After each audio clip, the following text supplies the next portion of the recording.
Must be 8 o'clock. Get those in order. Yeah. Must be 8 o'clock, right?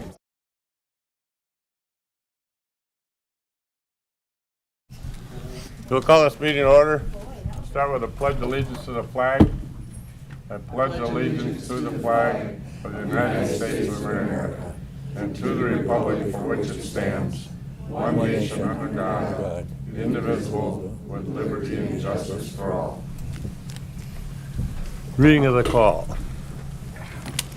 Dear Supervisor, please be advised that the Trumpealeau County Board of Supervisors will meet at 7 p.m. on October 18th, 2021 in the County Boardroom. All County Board members' claims are due in the County Clerk's office by noon on October 8th, 2021, so they can be prepared for Audit Committee approval. Sincerely, Paul Severson, County Clerk. Roll call.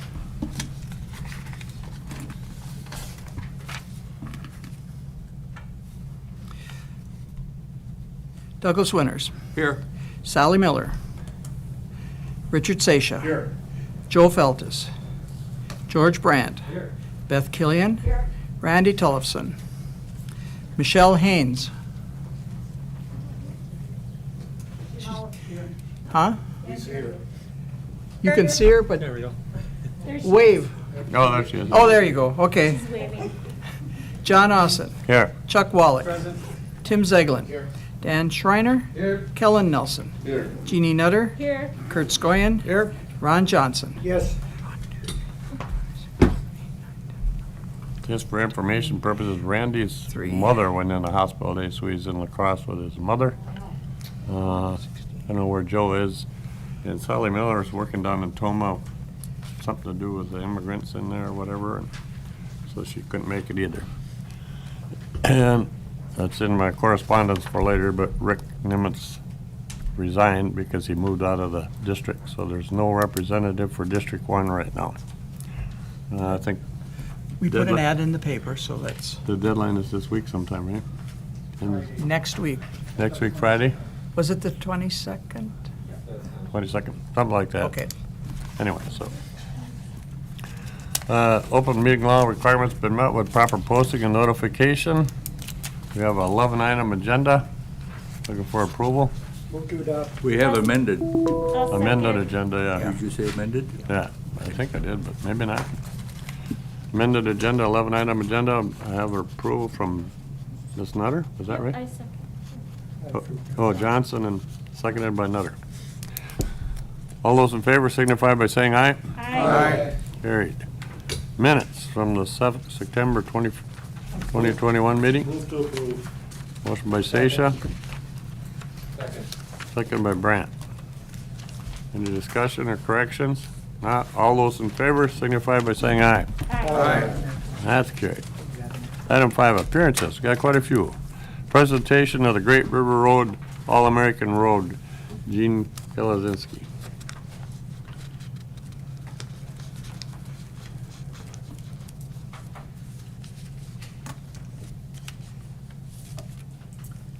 The state of Make sure that- Wisconsin. Hang on a second. Wait, gotta turn on your mic. Push that mic on. Okay. The state of Wisconsin, Office of the Governor, Certificate of Congratulations honoring the Wisconsin Great River Road, All-American Road.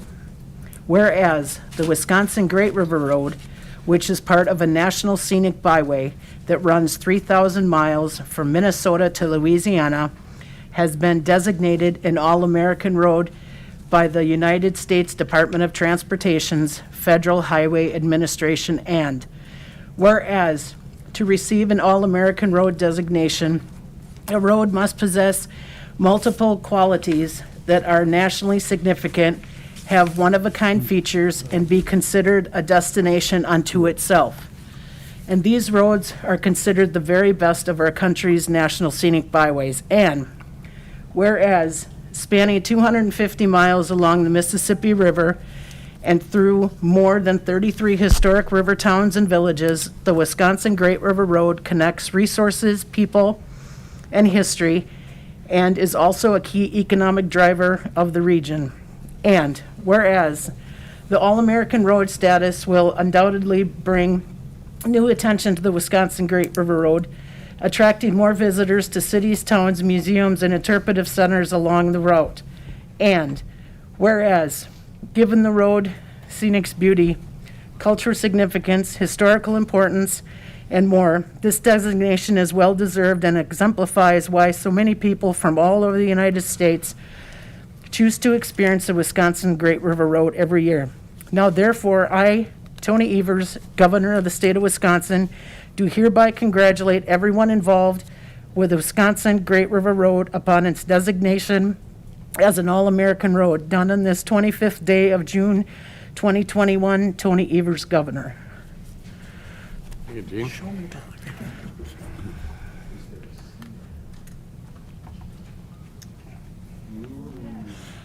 I know.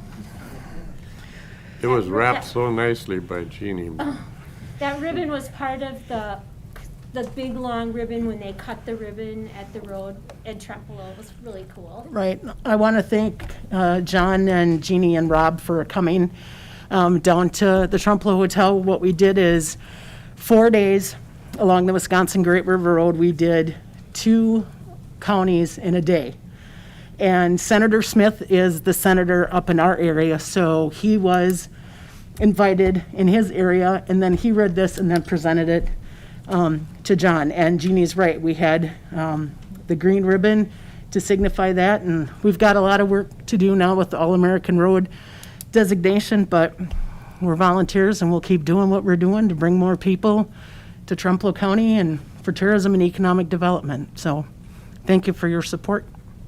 Thank you. Thank you.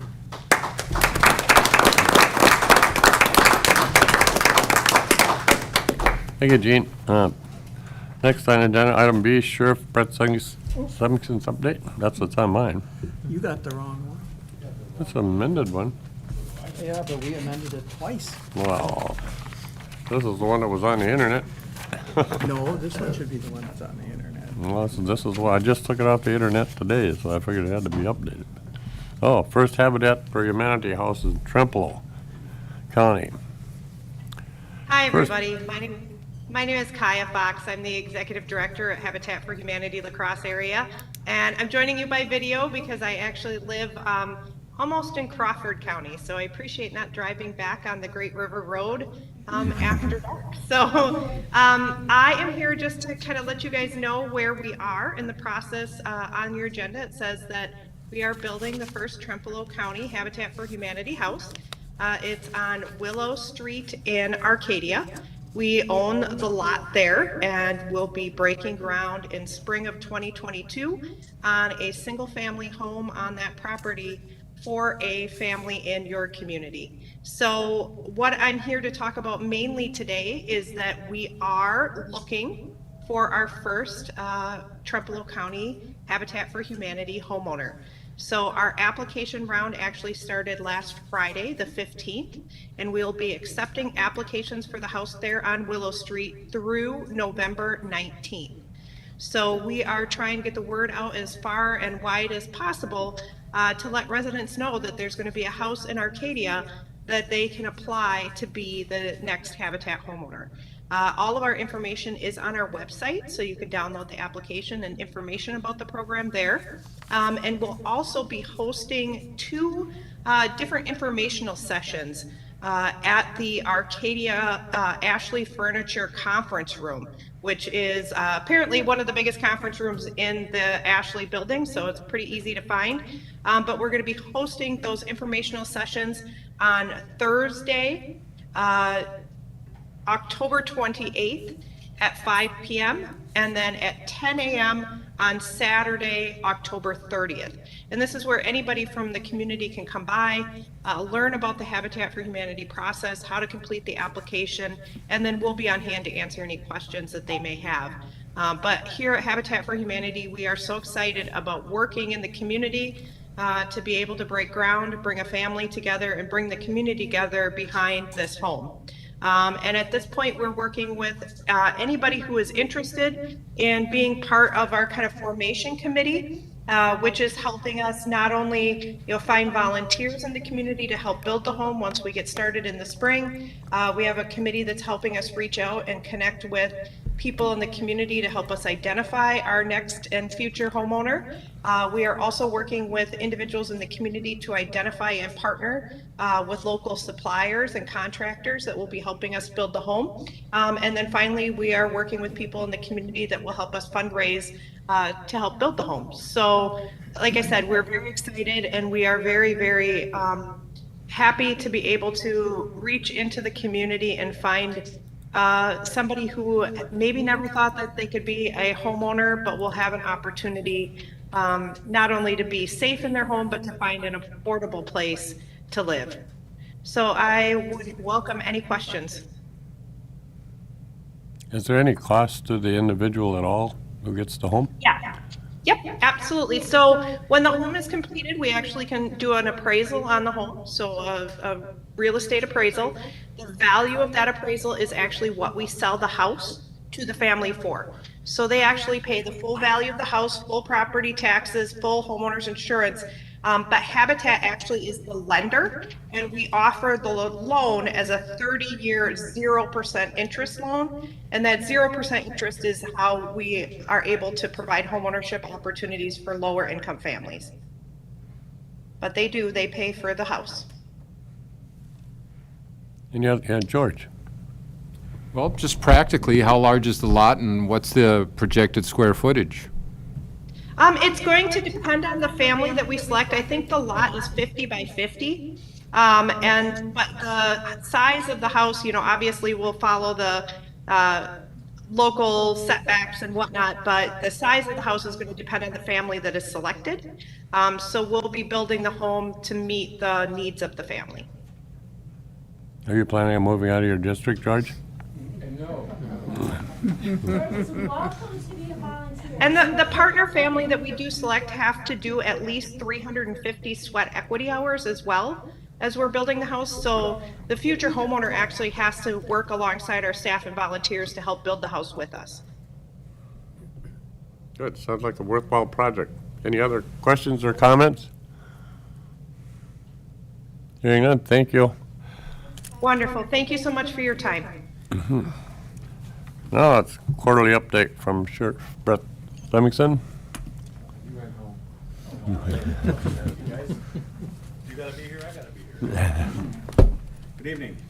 I've got a quarterly report here for you. It's kind of boring. Not a lot has happened in the sheriff's office in the last quarter. The numbers happening outside the sheriff's office. A lot happening outside. I couldn't even get into the parking lot today, so, yeah, but that's all right. I guess I'm willing to put up with that for a little while, so. The numbers I'm going to give you really haven't changed much at all since my August report for the previous quarter. From July through September, July 1st through September 30th, these numbers apply. The Sheriff's Office received 3,684 calls for service. Again, I remind you every month a call for service can be anything from a crash or a domestic abuse to a paper service. Anything that a deputy has to get involved in gets a number. They don't all require a deputy response. That works out to about 40 calls per day. And if I have 2 deputies or 3 deputies on, you're looking at 15 to 20 calls per day per deputy. But again, they don't have to respond to all that. So it's a pretty significant number for our office. Drug abuse violations are down a little bit from the last time. We're at 37 in the last 3 months. Simple assaults are also down. That's all disorderly conducts, whether it be just a verbal argument to maybe a pushing and shoving match. We have 31 of those in the last 3 months. 8 burglaries, 28 thefts, which is up about 11 from the last time, and 2 motor vehicle thefts. One thing we are seeing, or I know this is a statewide, if not nationwide trend, the upward trend or movement of thefts is directly correlated to drug abuse or drug violations. So that's not a surprising increase there. For traffic, we have responded to 70 calls for everything from a vehicle in a ditch to fatal motor vehicle accidents. We did take 10 calls for deer crashes. We all know there's a lot more than that. We've probably had 10 in the last 3 days.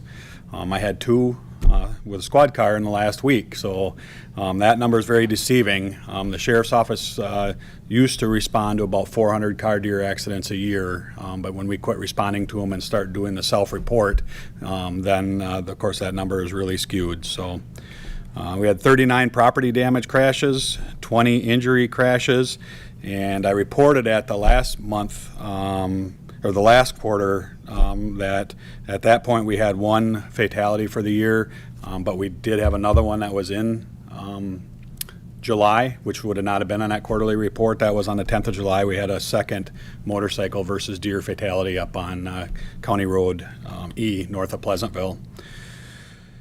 Our officers issued 184 traffic citations, 21 non-traffic citations, and those would be ordinance violations, and 299 warnings for traffic violations. We did have 16 mental health incidents called into the county. Not all of them are Chapter 51s, but they are calls where we respond and work with Northwest Connections, and they determine if there's a safety plan in place versus a Chapter 51. We responded to 16 of those, and I believe 8 of them resulted in placement for Chapter 51 in the last 3 months. Jail numbers are almost identical from the previous 3 months. Today, we have 32 in custody in our jail. 10 of them are out of county, all in Clark County. 2 are on electronic monitoring, or excuse me, 1 is on an electronic monitor. 2 are in other jails, sitting time that is concurrent to ours. We're not paying for that. It's called non-contracted out of county. And that leaves a total of 18 in our jail today. Some of the year-to-date numbers for the jail, our average daily population for July, August, and September is fairly steady at 35 for July, 34 for August, and 37 for September. Those numbers are pretty consistent with the previous quarter. We have seen a little bit of a rise in COVID incidents in our jail. We have had 4 test positive in September and 2 in August. Prior to that, we had 4 months where we didn't have any. We've had some an uptick in COVID symptomatic inmates in our jail as well. They did not all test positive, but they did show some of the symptoms. And we've had a little bit of a rise in COVID medical observations, and that's where inmates coming into our jail are isolated for a period of time because they may be symptomatic or have COVID. So there's been a little bit there. 54 of those in September, 76 in August, and then only one in July. So, and then the number that sticks out to me is serious mental health issues in our jail. These 3 months are the highest 3 months that we've had all year. 19 in July, 26 in August, and 17 in September, and that is not Chapter 51 type of mental health issues. That are just inmates that have some type of mental health illness up there that our staff has to be prepared to assist with. So it hasn't been problematic. It's just more inmates we're seeing that have the mental health illnesses. So whether they're diagnosed or undiagnosed. So. I know I run through a lot of numbers, especially with that jail. I'll open it to questions if you have specific questions about the jail and its numbers. But like I said, the other numbers are very, very similar to the previous quarter. A few months ago, you heard me talk about Pro QA. I had my dispatch sergeant in here, Carmen Wilson, talk about this new emergency medical. Actually, it's emergency services software that we have purchased. Today was the go live date. It was a very bumpy day in dispatch. They made it through, and we do have representatives from Pro QA on scene today and tomorrow to help us get through that. But we expected some bumps. We weren't let down. We had them, and they worked through them. So I'm happy to report that is finally up and running as of today. And then some of you, especially in the southern end of the county, had heard some some concerns and some talk about the traffic problems out by Eckers and Schwartels out there on 35 west of Centerville. They had their hootenanny this weekend, and they sold upwards of 2,500 tickets. They were expecting a big crowd. They had a big crowd. I wasn't able to get there, and with that kind of crowd, we have a lot of traffic. And this time we had lighted message boards from the highway department out there. We had a couple more special event, the big orange signs out there, and I have not heard of any incidents this weekend. The previous 2 weekends, each one had an injury crash in front of their driveway, so there was some big concern about this weekend. So we made it through that. We will continue. When I say we, the town of Trempealeau, Eckers, I believe Treg Perdzinski's in on this, the Wisconsin Department of Transportation, myself, we're all talking and working together, hopefully to come up with some type of a permanent solution down there. We don't anticipate putting signs up every year for that. I think there's a solution out there. We just have to work towards it and hopefully come up with something. Unfortunately, or fortunately, this time of year is their busy time of year, and it's probably also when Trempealeau County is maybe the most beautiful when you're driving down the road and want to take your eyes off the road. And we have 3 very busy businesses that are directly tied to the fall of the year, all in that area as well. So it's a perfect storm as it is right now. Hopefully we come up with a solution to help mitigate that. So that's the big happenings in the sheriff's office over the last 3 months that I can really think of. So something might not be so big to me that might be big to somebody else. So if you have any questions or concerns about anything or any of the numbers, feel free to ask. Any questions for the sheriff? Don't see any. Thank you. Thank you very much. Thank you, Brett. Samuel's Group. We got Kurt Berner here for an update on the Justice Center. So if that was boring, I'm going to put you to sleep. Since we met last month, we met on, I believe, the 20th of September, and we had just received bids in for Bid Pack 2 on the 16th. We met with property on the 30th of September, and we had qualified all of the low bidders, kind of come up with a tabulation of where we were. And across our bid categories, we had about 24 bid categories. A majority of them had multiple bidders. Some of them didn't have any bidders. Some of them had one bidder.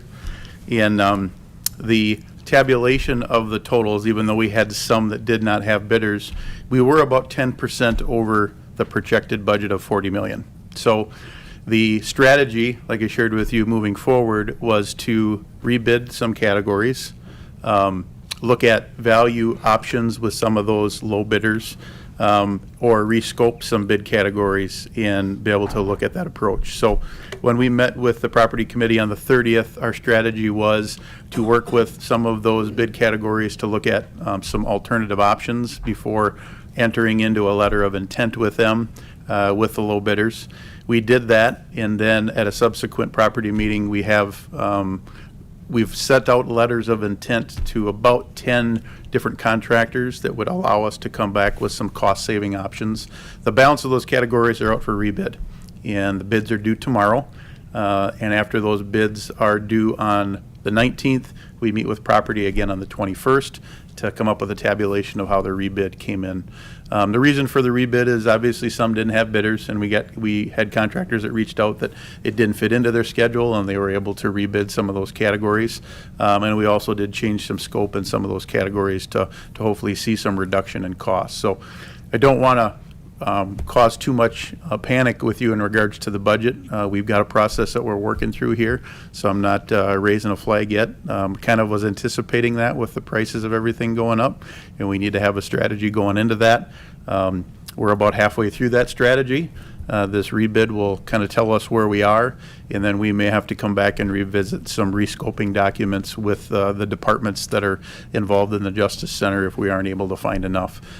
Initial indication is that out of that 10% that's overage, we actually found about 3% of that 10% just with some discussion with some contractors. So I'm optimistic that we'll be able to find some options there to be able to get the project back within budget. So when I come to you next month, we will have already talked to property committee. They'll make the recommendations. I'm hopeful that we'll have those contract outs and LOIs to keep moving forward. See the progress on the site. A lot of the concrete in the ground that you can't see is in place. You can see some of it that's out of the ground. We're to a point where as soon as we award the masonry package, you're going to start seeing some block walls go up. Structural steel will actually have to be fabricated, so it's going to be a while until that steel actually will be on site. Some of the fabrication of that steel is longer than what it typically is. It's just what's happening in the market. So you may see block go up, and we'll have to wait for steel. We'll have to wait for precast because lead times are a little longer. But progress will continue out there. You see the utilities. We made a big mess for you to get in the front door. Our goal is to get that all wrapped up before frost so that we can get all the underground done before frost hits us. So that's why you had to step over some dirt today to get in the door. So progress is moving along. Any questions? I think. Go ahead, George. One of the goals of the process you've been talking about is making it possible for as many contractors to bid as Yes. possible. You said you had 24 bid options. Yep. So where are we at in terms of number of contractors, either on-site or letters of intent? Right now, we have 3 contractors on site, and we have letters of intent out to 10 different contractors. So once we get the You're hitting that goal of reaching as many different. Oh, yeah, and people you're getting quite a possible. bit of local participation, that you're seeing some of local contractors getting numbers to look at as well. Local contractors aren't all necessarily low, but you're definitely getting the opportunity for them to put a number on that. Okay, Yeah, thank you. Absolutely.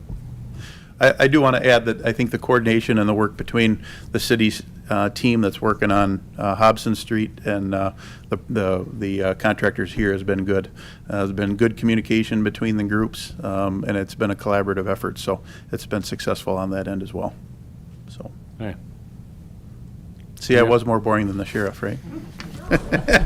No more questions? Well, thank you, Kurt. All right, thanks. Item D, proclamation. You must have that one? You want to read it, or you want? No, you go ahead. You're a better reader. Whereas Trumbull County operates a community television department that produces and broadcasts hundreds of programs per year and is a vital component to government transparency.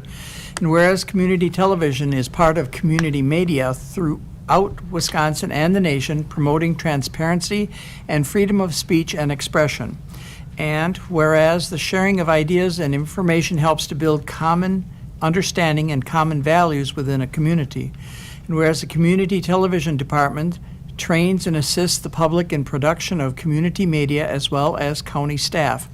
And whereas the week of October 17th through October 23rd, 2021 is Free Speech Week, and October 20th of each year is Community Media Day, celebrated throughout Wisconsin and the nation. Now, therefore, I, John Austin, Chair of the Trempealeau County Board of Supervisors, do hereby proclaim October 20th, 2021 as Community Media Day in the County of Trempealeau to acknowledge the importance of community media for government transparency and free speech. Signed by John Austin. Hey, thank you. Item E. F. Oh, F. I got the wrong Oh, deal. you grabbed the wrong one again? Well, that was the only thing you changed, is you added one item there, so. Anyway, item F, compensation consultant study. Is he here? He's on Patrick? Oh, Patrick, okay, he's on the, He's on the screen. he's on the TV. Patrick, can you hear me? Krista's in there. Who's that guy right there? Oh, there's Patrick. That's what I thought. I thought I saw you here, and then I see you on there. Oh, you giving this to me? Here it is. I'll take it. There you go. Do you want Krista to introduce you? We just had that conversation. She decided not to. She said she didn't like me enough to introduce me, so We have already. I need to plug in? Here, let's do that. I'm gonna be like 3 inches short. You're right. Move the whole thing. Yeah, working on it. Oh, You guys smarter than the plastic it's made out of.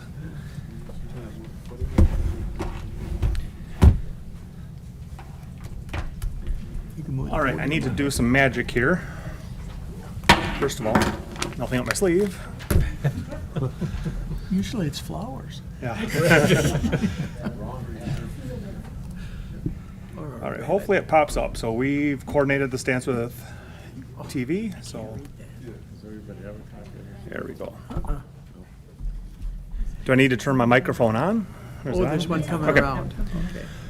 Well, yeah, in all seriousness, we did have the conversation out in the hallway about, should Krista introduce me or not, and we both agreed that you probably have seen me enough times, especially the committee, that probably don't need much of an introduction for those who I've only met maybe once or twice, through this process. My name is Patrick Glenn. I'm the consultant from Carlson Detman Consulting. I see Krista handed out the document that no one else is going to look at anything else until we, during the course of this presentation. Unfortunately, I won't be as quick as everybody before me this evening. Fortunately, I won't be as long as I was at the committee level. And so we dealt with a lot of those issues at the committee level. But just wanted to come back this evening. The planned approach was, after several months, in fact, I think we were here in March or April, kicking this off, and we're at the point where we're 95% done, and there'll be some cleanup and you'll understand as we get to the end of this what's left. But the other part is just making certain that we're not asking you for a decision this evening, that there's a lot of things that are baked into this, and so coming forward tonight to kind of deliver, here's how we approach things, and then as you work forward and navigate through your budget process, I believe that it will be discussed and approved at that point. Krista, did I get that correct? Okay. I don't know your politics, I just want to be certain of that. Okay.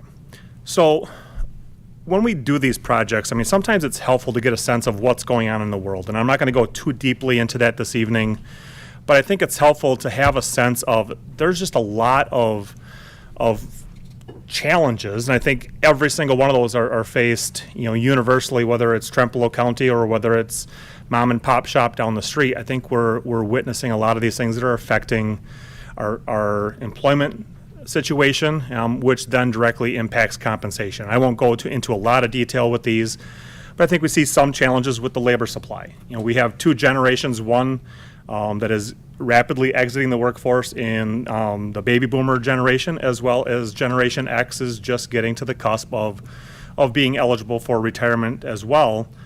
And so we're seeing two generations begin to leave our workforce, and not a lot of people left behind to fill the roles that we have. And I think, again, we're seeing that time and time again.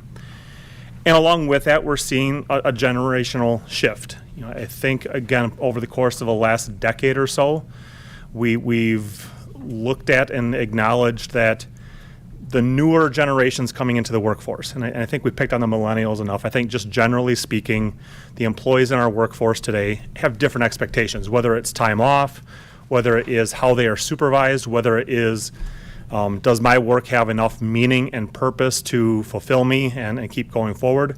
We're hearing more and more and more of that, especially as we're right in the middle of what's otherwise dubbed as the Great Resignation. And we're hearing a lot of those things, such as meaning and purpose, as being one of those things that's behind that movement. We're seeing some wage pressures. Again, I don't think that's any surprise to any one of us. That when we began the year, there was a lot of talk about potential minimum wage hikes. They really didn't materialize legislatively, but they certainly have materialized from a practical standpoint as we see any number of businesses, whether it's manufacturing, banking, all the way, even into the government sector, having to offer higher starting rates of pay, having to address and deal with competing offers of employment, which sometimes results in higher wages.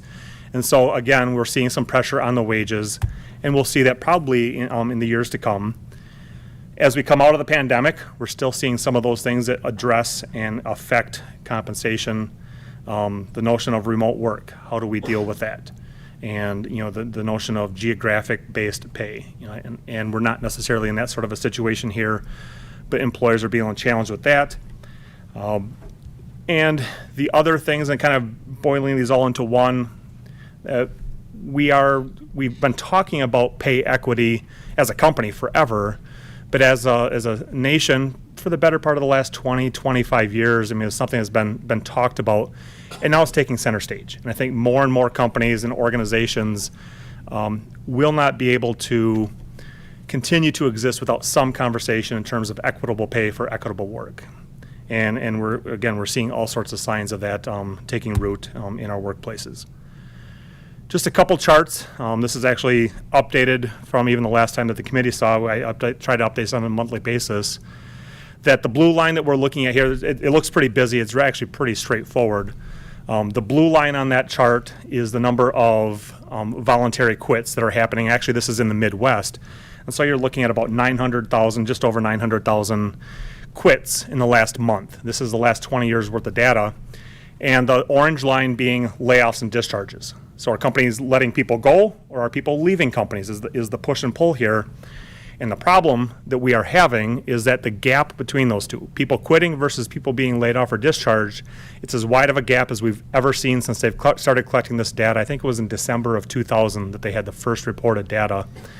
And so again, that challenge is as employees find the ability or wherewithal to leave their employer. What are the normal reasons for doing so? We often hear wages as being that first one. But there are many other reasons, whether it is better employment relationship with a supervisor, whether it is less travel to work, preferred occupation. Maybe in the last recession I took a job I didn't want necessarily, and now I have a better opportunity for myself. Regardless of that situation, we're seeing that put a lot of pressure on employers. And the Atlanta Federal Reserve actually tracks this data in a different way. Same data, but taking some different takeaways. And the question that they're asking with this particular graph essentially is, does it pay to leave your job? And mathematically, there's a whole bunch of other practical considerations of that. But job switchers, people who are leaving their job, can on average expect to see about a 4.2% increase in pay. Those who stay at their jobs can expect to see about a 3.1% increase in pay. And so again, you can see that difference between those two. There's a greater benefit for people to look at outside employment. And so that is one of the reasons why we see so many employers revisiting their pay practices and looking what they need to do to pay competitively so they don't find themselves in that situation. And we're going to see more and more of that conversation, I would say probably for the next couple of years at least. As it relates to you, I think this is a good starting point to kind of talk about why are we here. We've already had that conversation, quite a while ago, and I think we talked about these numbers. And my guess is this has dipped a little bit because as we collect the data in June, July, I think is when we receive the data file. I guarantee you somebody's left and some people have come on board. But at the time when we received the data, about over half of your workforce was at or over the age of 50. That's an important number for us to track. One, you're more or less in line with the public sector. That number's dipping a little bit in our projects. We used to see 50% or above. The last 2 or 3 years, that's dipped to about 45%. So you're slightly above, but not to the point where I would sound the alarm bells. But by the same token, if you kind of look at those cumulative numbers, a solid quarter of your workforce, I would argue, is retirement age. He's age 55 or older, with the 32 plus 25, so it's 57 employees at the retirement age according to the Wisconsin retirement system, or at least estimated to be so. I say that because there's a huge difference between being eligible to retire and being able to retire. Those are two different conversations that people have to consider differently. But my point for bringing this to your attention this evening is that sometime over the course of the next 10 to 15 years, you're going to lose half of your workforce for no other reason than retirement.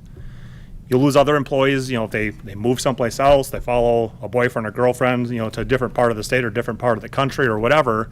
But just due to retirement, you're going to see a big turnover in your workforce, and you're not alone. I think most of the workforce out there is experiencing that, but that's something we pay attention to. From a recruitment standpoint and from the retention standpoint. And again, this number is probably higher since the last time we collected data, but about 40% of your workforce with less than 5 years of service. So that balancing act between, we know we're going to have a big chunk of employees leaving at some point in the not too distant future. Are we situated at a point where we can compete as we have to replace those people?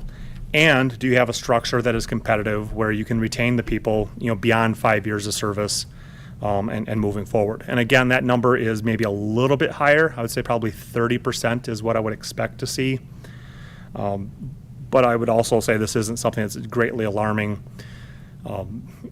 for the immediate situation. So kind of setting the stage for our conversation, there's a lot going on in the world. You got your own things that are going on as it relates to the competitive marketplace and retaining and recruiting employees. And so kind of walking you through what have we done to hopefully help you address some of these situations. First of all, as we approach these things, that is just an important reminder that compensation, that left-hand side of the total rewards equation that we talk about, is just one part of the puzzle. When I say the puzzle, what does it take to bring in employees and keep employees? Having a solid compensation package, having a solid benefits package.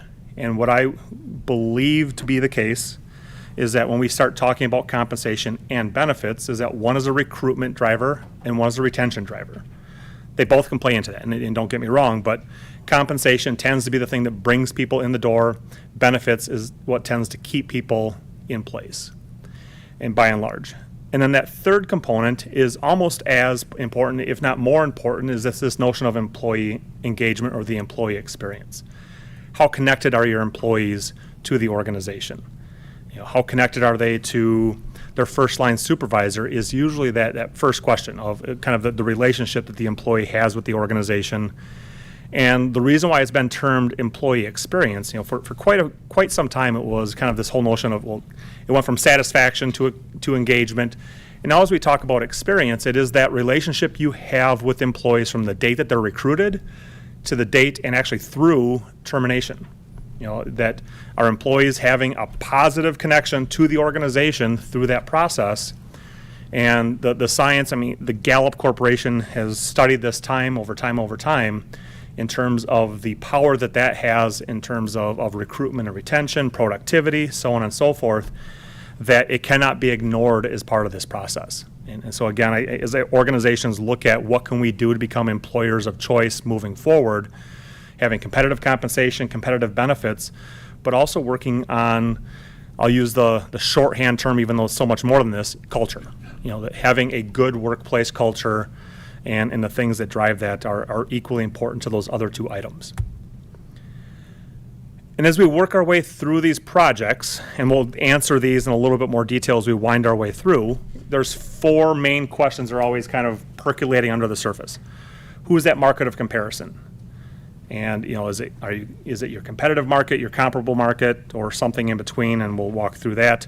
Where do you want to be in that marketplace? You want to lead the market, you want to lag the market, you want to be someplace in the middle. What type of a structure? And we've had several conversations on that. And then how do you practically implement what has been recommended?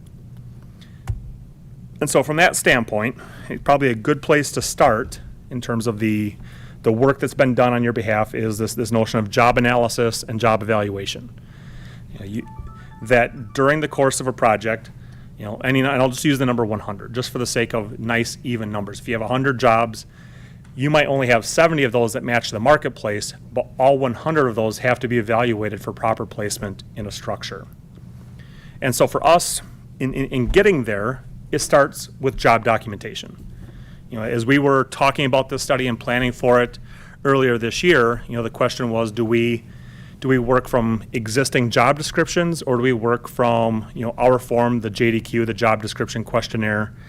And I believe predominantly we worked from job descriptions which were updated by, that there was a period of time where there was a lot of updates going on.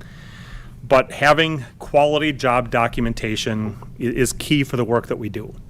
And I would say by and large, we had good documentation from which to work. There were a few that were challenges, and we might, find that we have to kind of work through as we navigate through the rest of this project.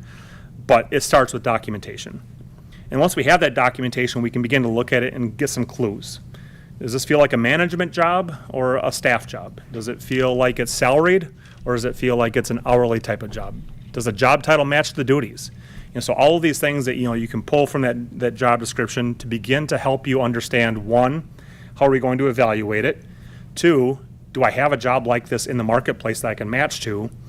And Then the other one, being, okay, what is the appropriate job title to assign to it? And it might be the existing one. But again, there are some jobs where, you look at and say it doesn't quite make sense. The third level of what we're using this information for then is the placement of jobs, evaluating the jobs for content to be able to place it appropriately in the structure.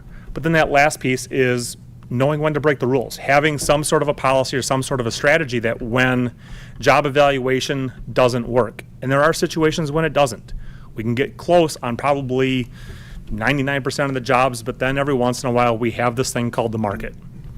We have this thing called compression that we always have to be mindful of. And so as we work with, in the public sector, I would say predominantly law enforcement, public safety, fire.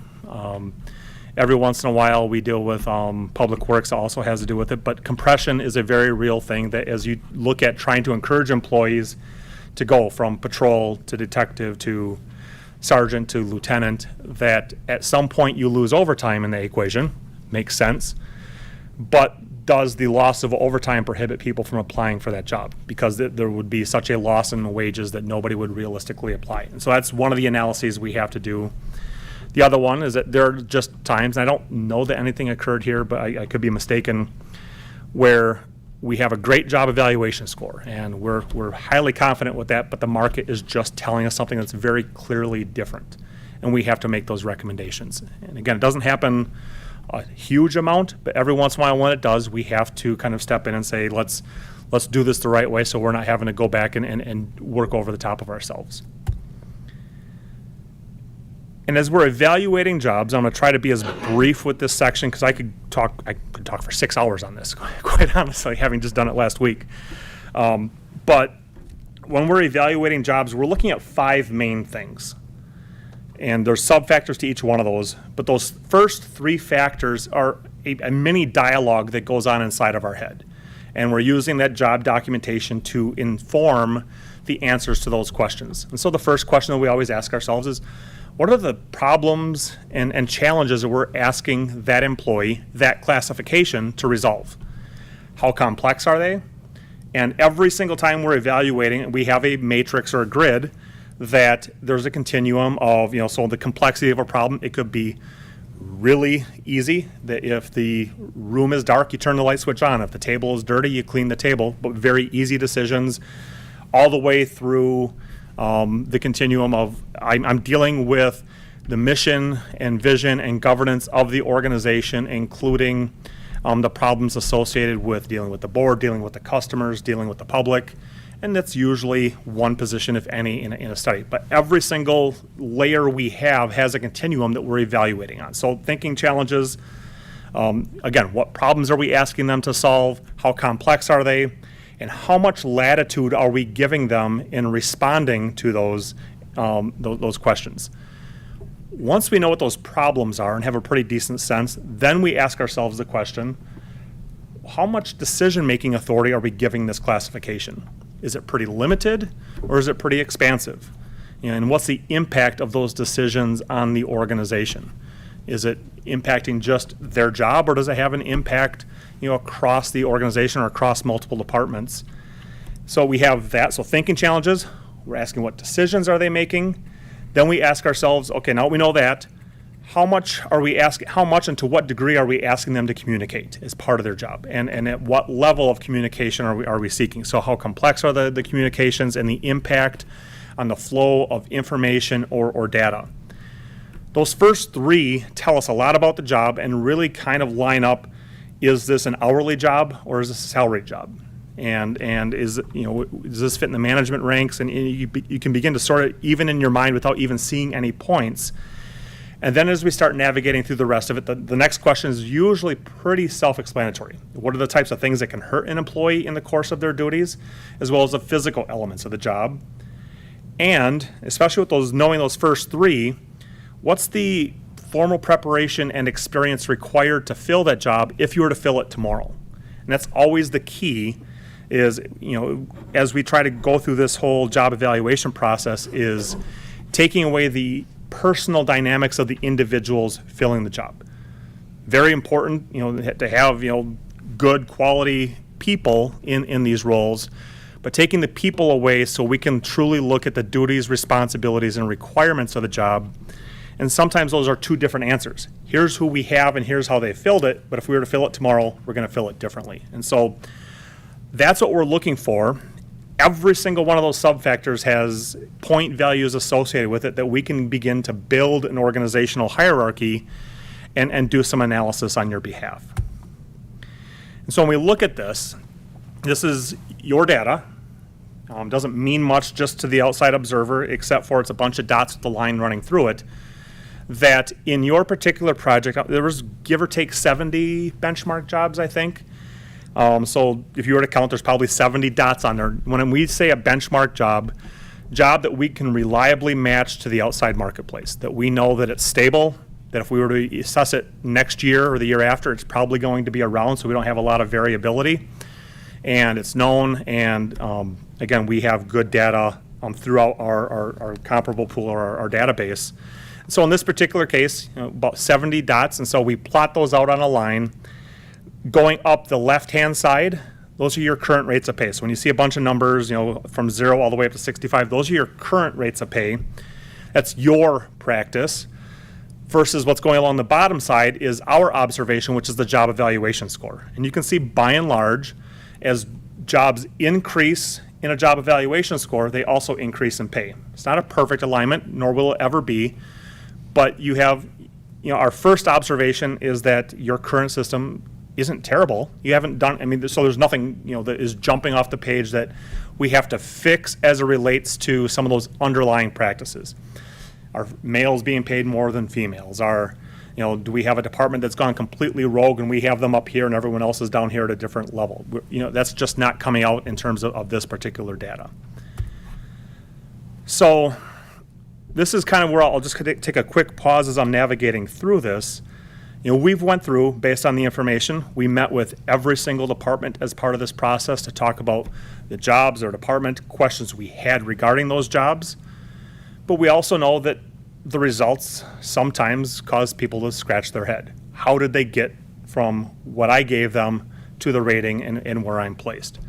And sometimes it's an easy explanation, and sometimes we have to jump through a few hoops to kind of figure out, okay, which end is actually up. And so, assuming there's an adoption of this process, and I don't want to be so bold as to assume that yet, but let's just make that assumption, that we also offer and had talked about previously an appeals process as an option for the county to consider, and that's as we state here.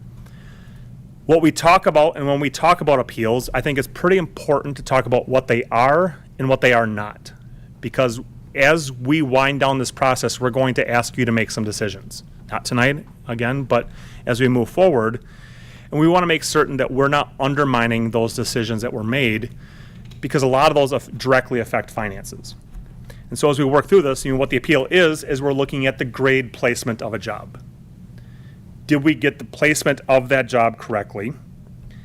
It allows us to dot our I's and cross our T's in that final approach to the final version of the pay plan. It's a chance for us to clarify the job documentation. Again, sometimes, we think we have it after we meet, and then as we kind of finish our navigation through the process, it doesn't line up as nicely and neatly as we thought it would.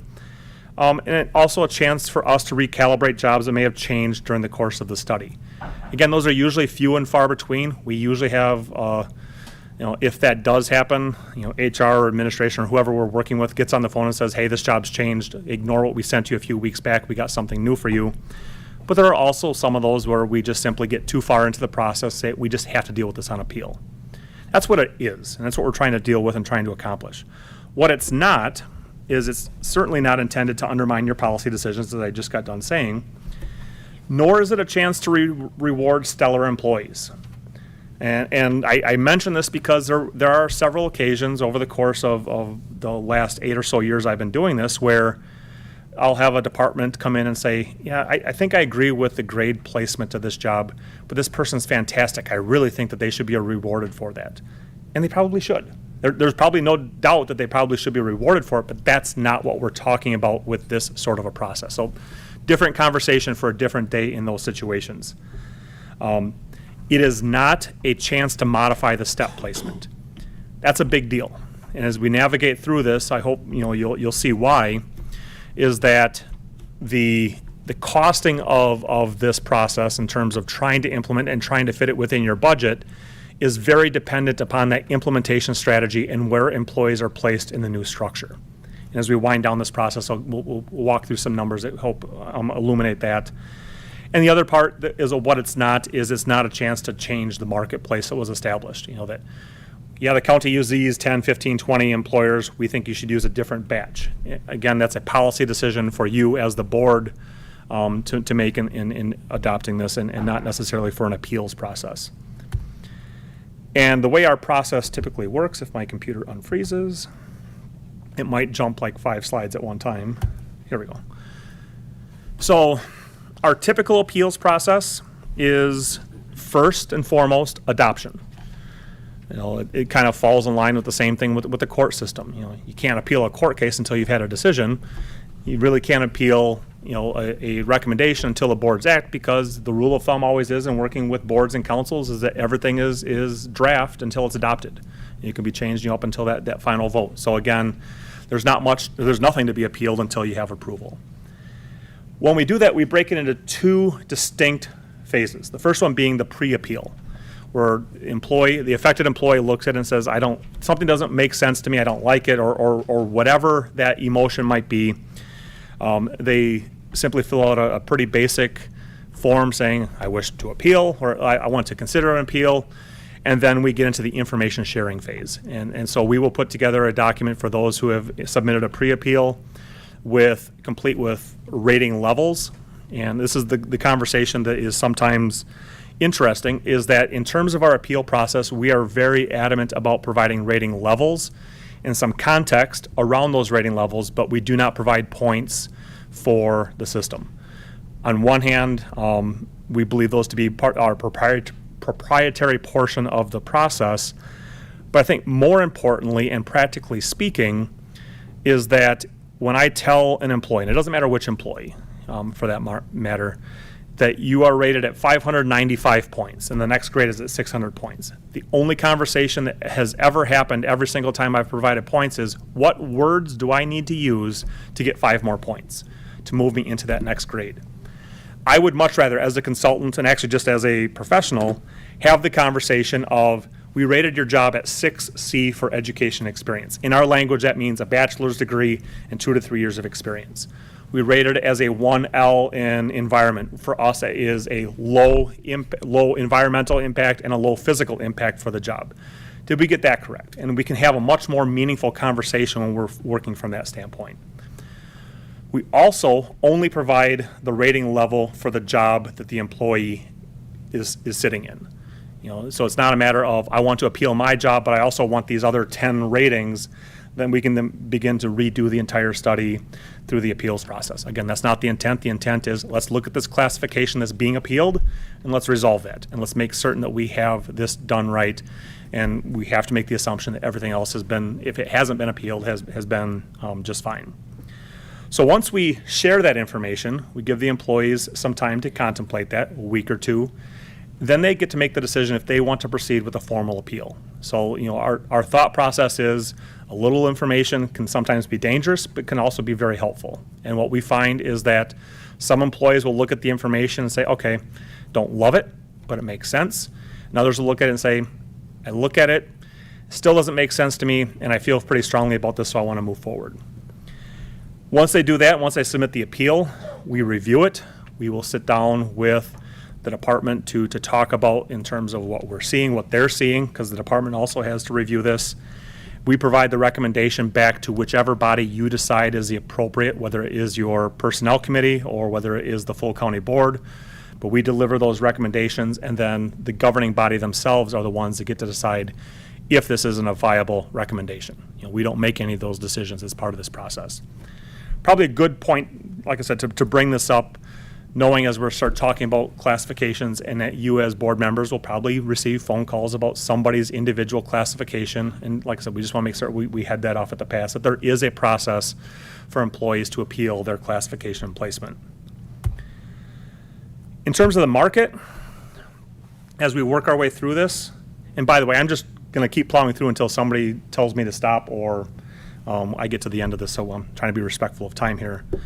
But when we talk about market, we're talking about two different things.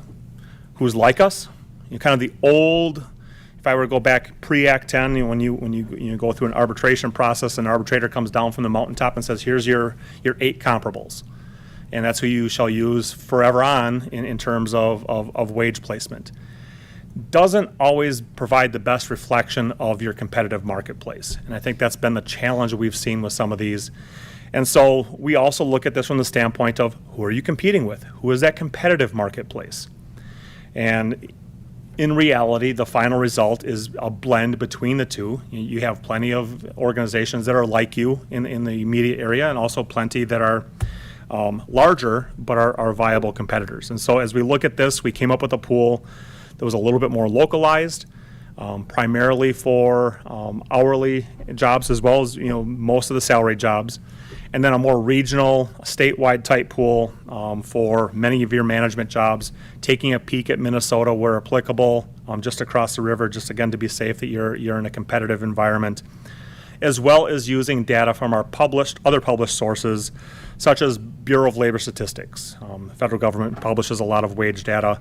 Pay Factors is a data source we subscribe to, as well as Comp Data and Willis Towers Watson are two highly reputable survey sources that give us regionalized information. So those jobs that do have private sector matches, a lot of your office jobs and those jobs, do have private sector equivalents that we try to make certain that you're competitive from that standpoint. So the question of market competitiveness, first of all, the question is, where do you want to be? And in order to figure out where you want to be, having the market data available to you or available to us to begin to pull together an analysis. And so this particular graph, there should be 70 dots on there, give or take, because it should be the same number of benchmark jobs that were on that prior graph. And what we've done in this situation is the only thing that's changed, so that bottom part of the graph, the x-axis, the x-axis, yes, the job evaluation scores are identical to that prior graph. What's changed is the market data instead of your current pay.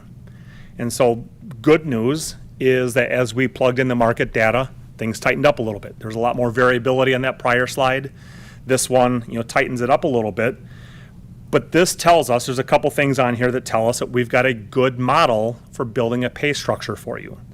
That little equation R squared equals 0.9643. That just as an indicator to us is, do we have a good model? The job evaluation scores, the market chosen, the surveys that we chose, all those other things, we can reasonably look at you and say that we've got a 96% confidence level to build a pay structure around the data we've collected and the jobs we've assessed. Doesn't mean that there's not variability. There's 4% of the market or 4% of this model we can't explain, nor will we ever. And that's just the way that truthfully, if we were sitting here at 0.9, we would have enough of a confidence level to build a pay structure. Anything above that is usually the gravy. I was just going to use a really bad analogy that my teammate always uses. I was going to say the gravy on the icing, which is kind of a disgusting thought, but it's... Sorry. Inside baseball there. So once we know we've got a good market, good collection of market data to build a structure for you, we just put those two lines on top of each other.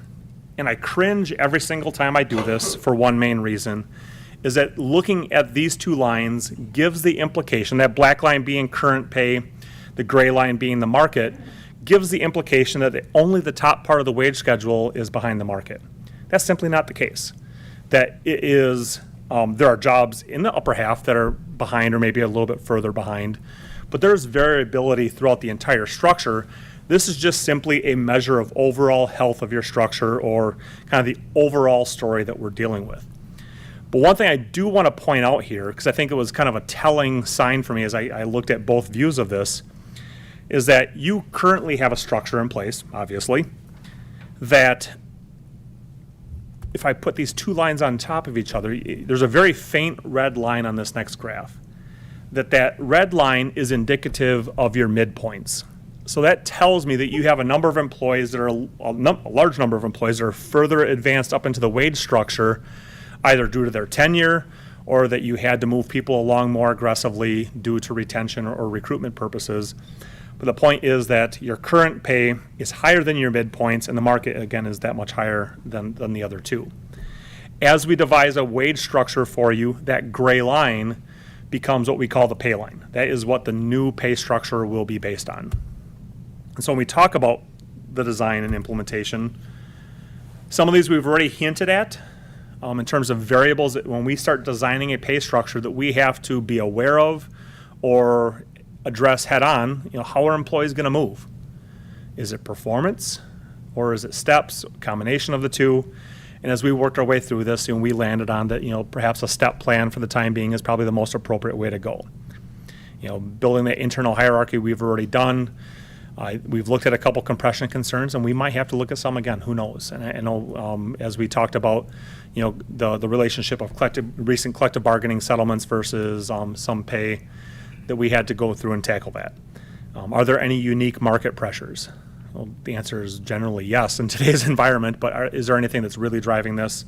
How many structures we don't have to worry about here? Budget's always an issue and will always be an issue. Is there a connection to performance? As of right now, there's not a formal performance-based pay recommendation. However, I guess I kind of just need to establish kind of where we land as a firm with our recommendation, which is no employee, let me rewind for a second. Every employee should have an annual evaluation of their performance, which includes a brief look backwards, but more importantly, a large look forwards. What are we asking for you in the coming year that we need you to accomplish? How do we develop you, and so on and so forth. But no employee should move through the structure without at least an acceptable level of performance in the prior year. Even without a formal performance evaluation process, there's some things that jump off the page where maybe we should question it. Performance improvement plans, formal, meaningful steps of discipline. When I say that, that a verbal warning, okay, maybe we can let that go. But if we're dealing with formal written suspension, those sorts of things, maybe a pay raise isn't the top priority in the list of things we're working about. But regardless, there should be some minor connection to pay and performance, regardless if you ever go to the variable pay for performance. If I meet expectations, I get 1%. If I exceed 2%, if I substantially exceed 3%, that's a different conversation than what we're talking about here in terms of just doing an evaluation and holding people accountable. Are there other elements of pay? I know that's one issue that we're dealing with now in terms of bonus pays or step-up pays, those sorts of things that sometimes need to be taken into account. And does this meet with your recruitment and retention strategies? And I try to be confident when I deliver these. This is probably in one of those eras, and all of us have probably, unless you were active in the 1980s, we haven't seen anything like this in a long time in terms of the turnover in the marketplace, and now we're beginning to see inflationary pressures, which are going to put other pressures on us. But we're going to have to talk about recruitment and retention strategy on a big scale across the state and across the nation, and how do we address that?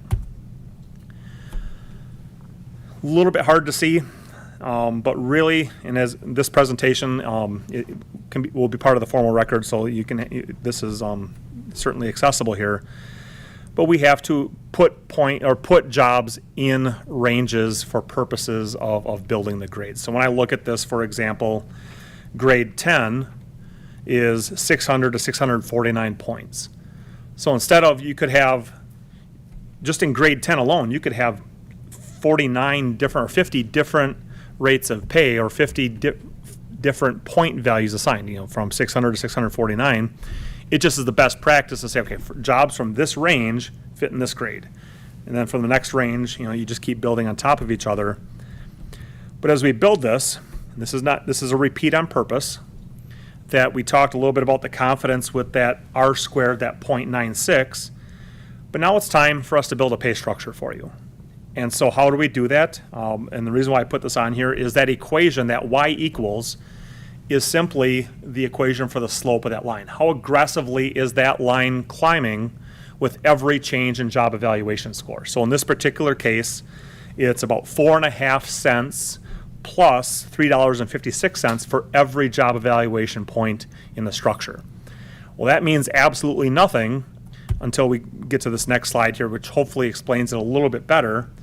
So in this particular, I'm just going to bounce back here. So grade 10, if you look here, is 600 to 649 points. That's why I put this in here, so you had that guide. And so now when I factor in how do I build this structure for you, 600 to 649, the middle value of that grade is 624.5 points. You just simply take the average of that, the min and max of that grade, and then you solve for X. It's Algebra 101 all over again. That $31.71, which is that grade J control, or not grade J, grade 10. I'm so used to alphabetical grades here. That you simply plug in the 624.5 and it spits out the 3171. We do that for every single grade. So if you go back 2 slides and you were to apply that formula for every one, with the exception of some penny rounding for some of the formulas, you're going to come up with the same values. So it's the underlying principle here for tonight is that we're simply not pulling numbers out of thin air. We're using that market data and the job evaluation data from that one slide, this particular slide, maybe, here we go, to help us, inform us, and build that structure for you. So that's why we spend so much time looking at that. In terms of the structure design itself, first of all, we are not recommending a merit plan, but this I think helps introduce some of the principles that are baked into the pay structure. So if you just kind of look at that meets expectations line, where you see 4, 3, 2, 1 as being the rates, that generally speaking in pay structures, that the goal is to move employees to a market rate as quickly as reasonable.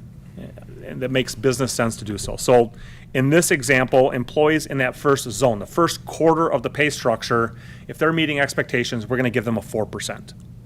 Again, this is an example. We're not talking about real life here. I know this is being recorded, so I want to be safe here. That once they get to that second quarter of the pay structure, if they're meeting expectations, we're going to slow them down a little bit. We're going to give them a 3%. Now they're at midpoint.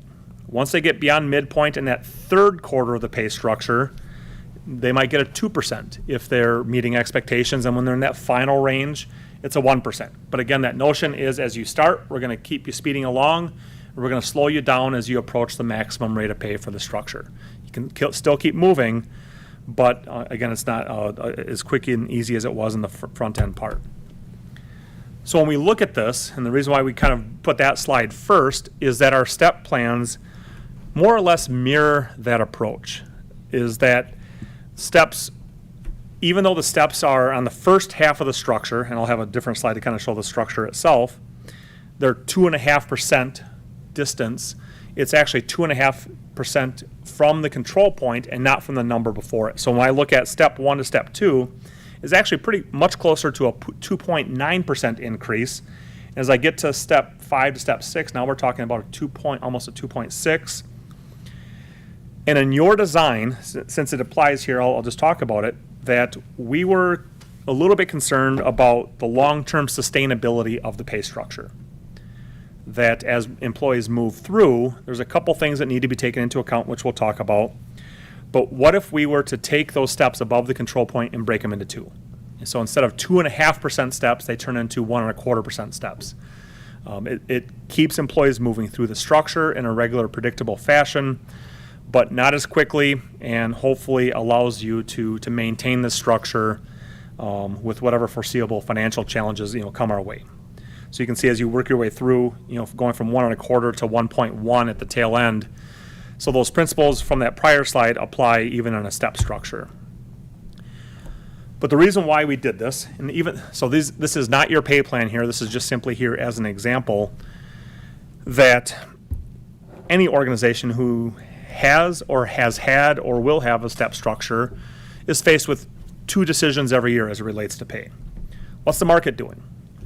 What's the CPI this year? Well, you don't want to know the CPI this year. Maybe you want to know what the CPI was last year. That's a better number for you. Last year was 1.3. This year, 5.9 thus far, I think is what they're looking at. So that's the Social Security number. It'll be a little bit less than that as we get to the tail end of the year. But the point is, what's going on in the marketplace, and how much do we need to adjust our structure to stay competitive with the outside world? The second increase is that one that as you adopt, it's done with the underlying principle. It doesn't have to be, but it usually is that employees will move from step to step to step, on an annual basis. That's also why we broke those steps apart in the upper half of the pay structure, is because of that. So you have two different things going on at once. And so if you look at that example, that employee, if you assume a 2% increase, on January 1st of that year goes from $23.13 to $23.59. That's my 2%. Then I move from $23.59 as with part of my step to $24.23, and you start dealing with some numbers that long term will begin to tail off, but in the immediate situation are sometimes hard to deal with from a budgetary standpoint. So 2% plus 2.5 is about 4.6, I think, when you add in the compounding, or just under. So again, dealing with that is going to be still part of the conversation because they serve two different purposes. The outside marketplace and beginning to build that distance between shorter tenured employees and longer tenured employees, low performers and high performers. All those sorts of situations more play into that sort of conversation. But with the step structure, those are two main challenges that have to be dealt with. Just as, and this, don't even dream unless you've got really good eyesight. The intent isn't for it to be read here, but there's two surveys, actually there's a whole bunch of surveys, but two main surveys plus our own that we're looking at every year and talk about wage movement and wage increases. World at Work, for those who have been around a while, it used to be called the American Compensation Association. World at Work, same thing. And Salary.com, which is another reputable source of salary data. They do a survey every single year that asks organizations, what did you do last year? What are you planning to do this year? And break it out into various categories. So both of these surveys, I'll tackle both of them at once. The general increase, the structural increase that is being planned in organizations is about 2%. That number has been the same, I would say, for the better part of the last 10 to 20 years. That when we see the World at Work survey, what's the across the board general increase number? 2%. It might be 1.9, it might be 2.1, close enough. It's been 2%. The other question is, well, what are you budgeting? What's your overall salary budget increase? So if I look at your overall budget from one year to the next, what's that number changing? That number has been 3% for the better part of the last 10 to 20 years. But there's other increases that are baked into this, so I look at merit increases being planned for 3%, other increases 0.5. The other survey is almost the same number. 3.9 looks to be about total increase, 3%. God, where are my glasses here? They're sitting right here. 3% for both in terms of the total increase. Well, that doesn't make sense. 2% plus 3% plus 0.5% equals 3%. Welcome to the new math. No, in reality, what's happening there is people come and go. So from an organizational standpoint, if somebody leaves at $100,000 and gets replaced at $75,000, I got $25,000 to play with inside of my budget. In fact, I remember years ago now, when I was still at Sauk County, we would, every year for the budget process, we would actually bake in a vacancy and turnover assumption so we could cushion some of that salary load that was changing on an annual basis. Not saying you need to do that, but that's how 2 plus 3 plus 0.5 equals 3, is you have that. When you get to merit increases, some people are getting 0. Some people are getting 5, 8, 9%. And so again, that number averages out to 3%, but those numbers overall are only increasing by 3%. So that being said, there are multiple things going on here, and just as for you, as employees begin to work their way through the step structure, once they get past that control point, instead of 2.5%, it drops down to 1.25%. So that will reduce that number. And once they reach the maximum of the pay plan, now all you're dealing with is a structural adjustment and no more step advancement. So same principles apply here in terms of people capping out or the cost decreasing over time.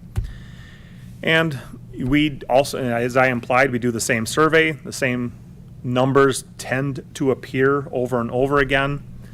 If I'm looking here, I can't see all my headers here, but 2021 structure, 2022 structure, we're looking at about 2.2 overall, or almost a 3, 2.8, depending on which ones you're looking for. That's the private sector, and then the budget, 2.6 versus 3.2. So you can see the private sector is pushing it just a little bit harder. And the concern that we have as an organization is that, especially from a structural standpoint, you can see the non-exempt, non-union, private sector doing 2.8, public sector doing 2.2, is that has tended to repeat itself the last 3 or 4 years, where the private sector has eclipsed the public sector about half a percentage point. 1 year, that's not a big deal. 2 years, we can deal with it. But when it starts accumulating, now all of a sudden there becomes this difference in this gap between the public sector and the private sector. Now, that being said, I'm going to probably in fact, I know I'm going to overstate this. In the private sector, it's often easier to respond to some of these changing market dynamics. I can pass the cost on, I can absorb it and maybe not take as large of a profit or all these other things, but I can respond to this, and we find many organizations hitting these challenges head on, and some without much regard for what it's going to cost. If I have to pay $20 an hour for this instead of $15, I'm going to do it because I need to keep the work moving. A little bit more difficult in the government sector when you have to balance budgets and worry about what programs are being affected as well.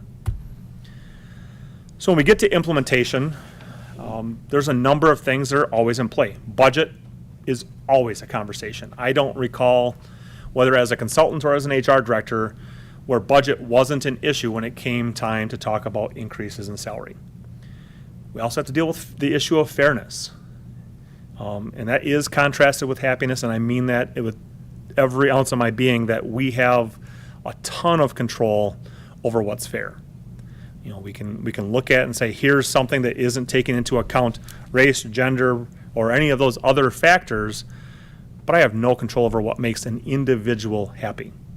I guarantee you that you'll have a number of people who exit this process happy as can be, and you'll have a number who aren't happy at all. And I wish that wasn't the case, but I also know what I have control over and what I don't, and what you have control over and what you don't.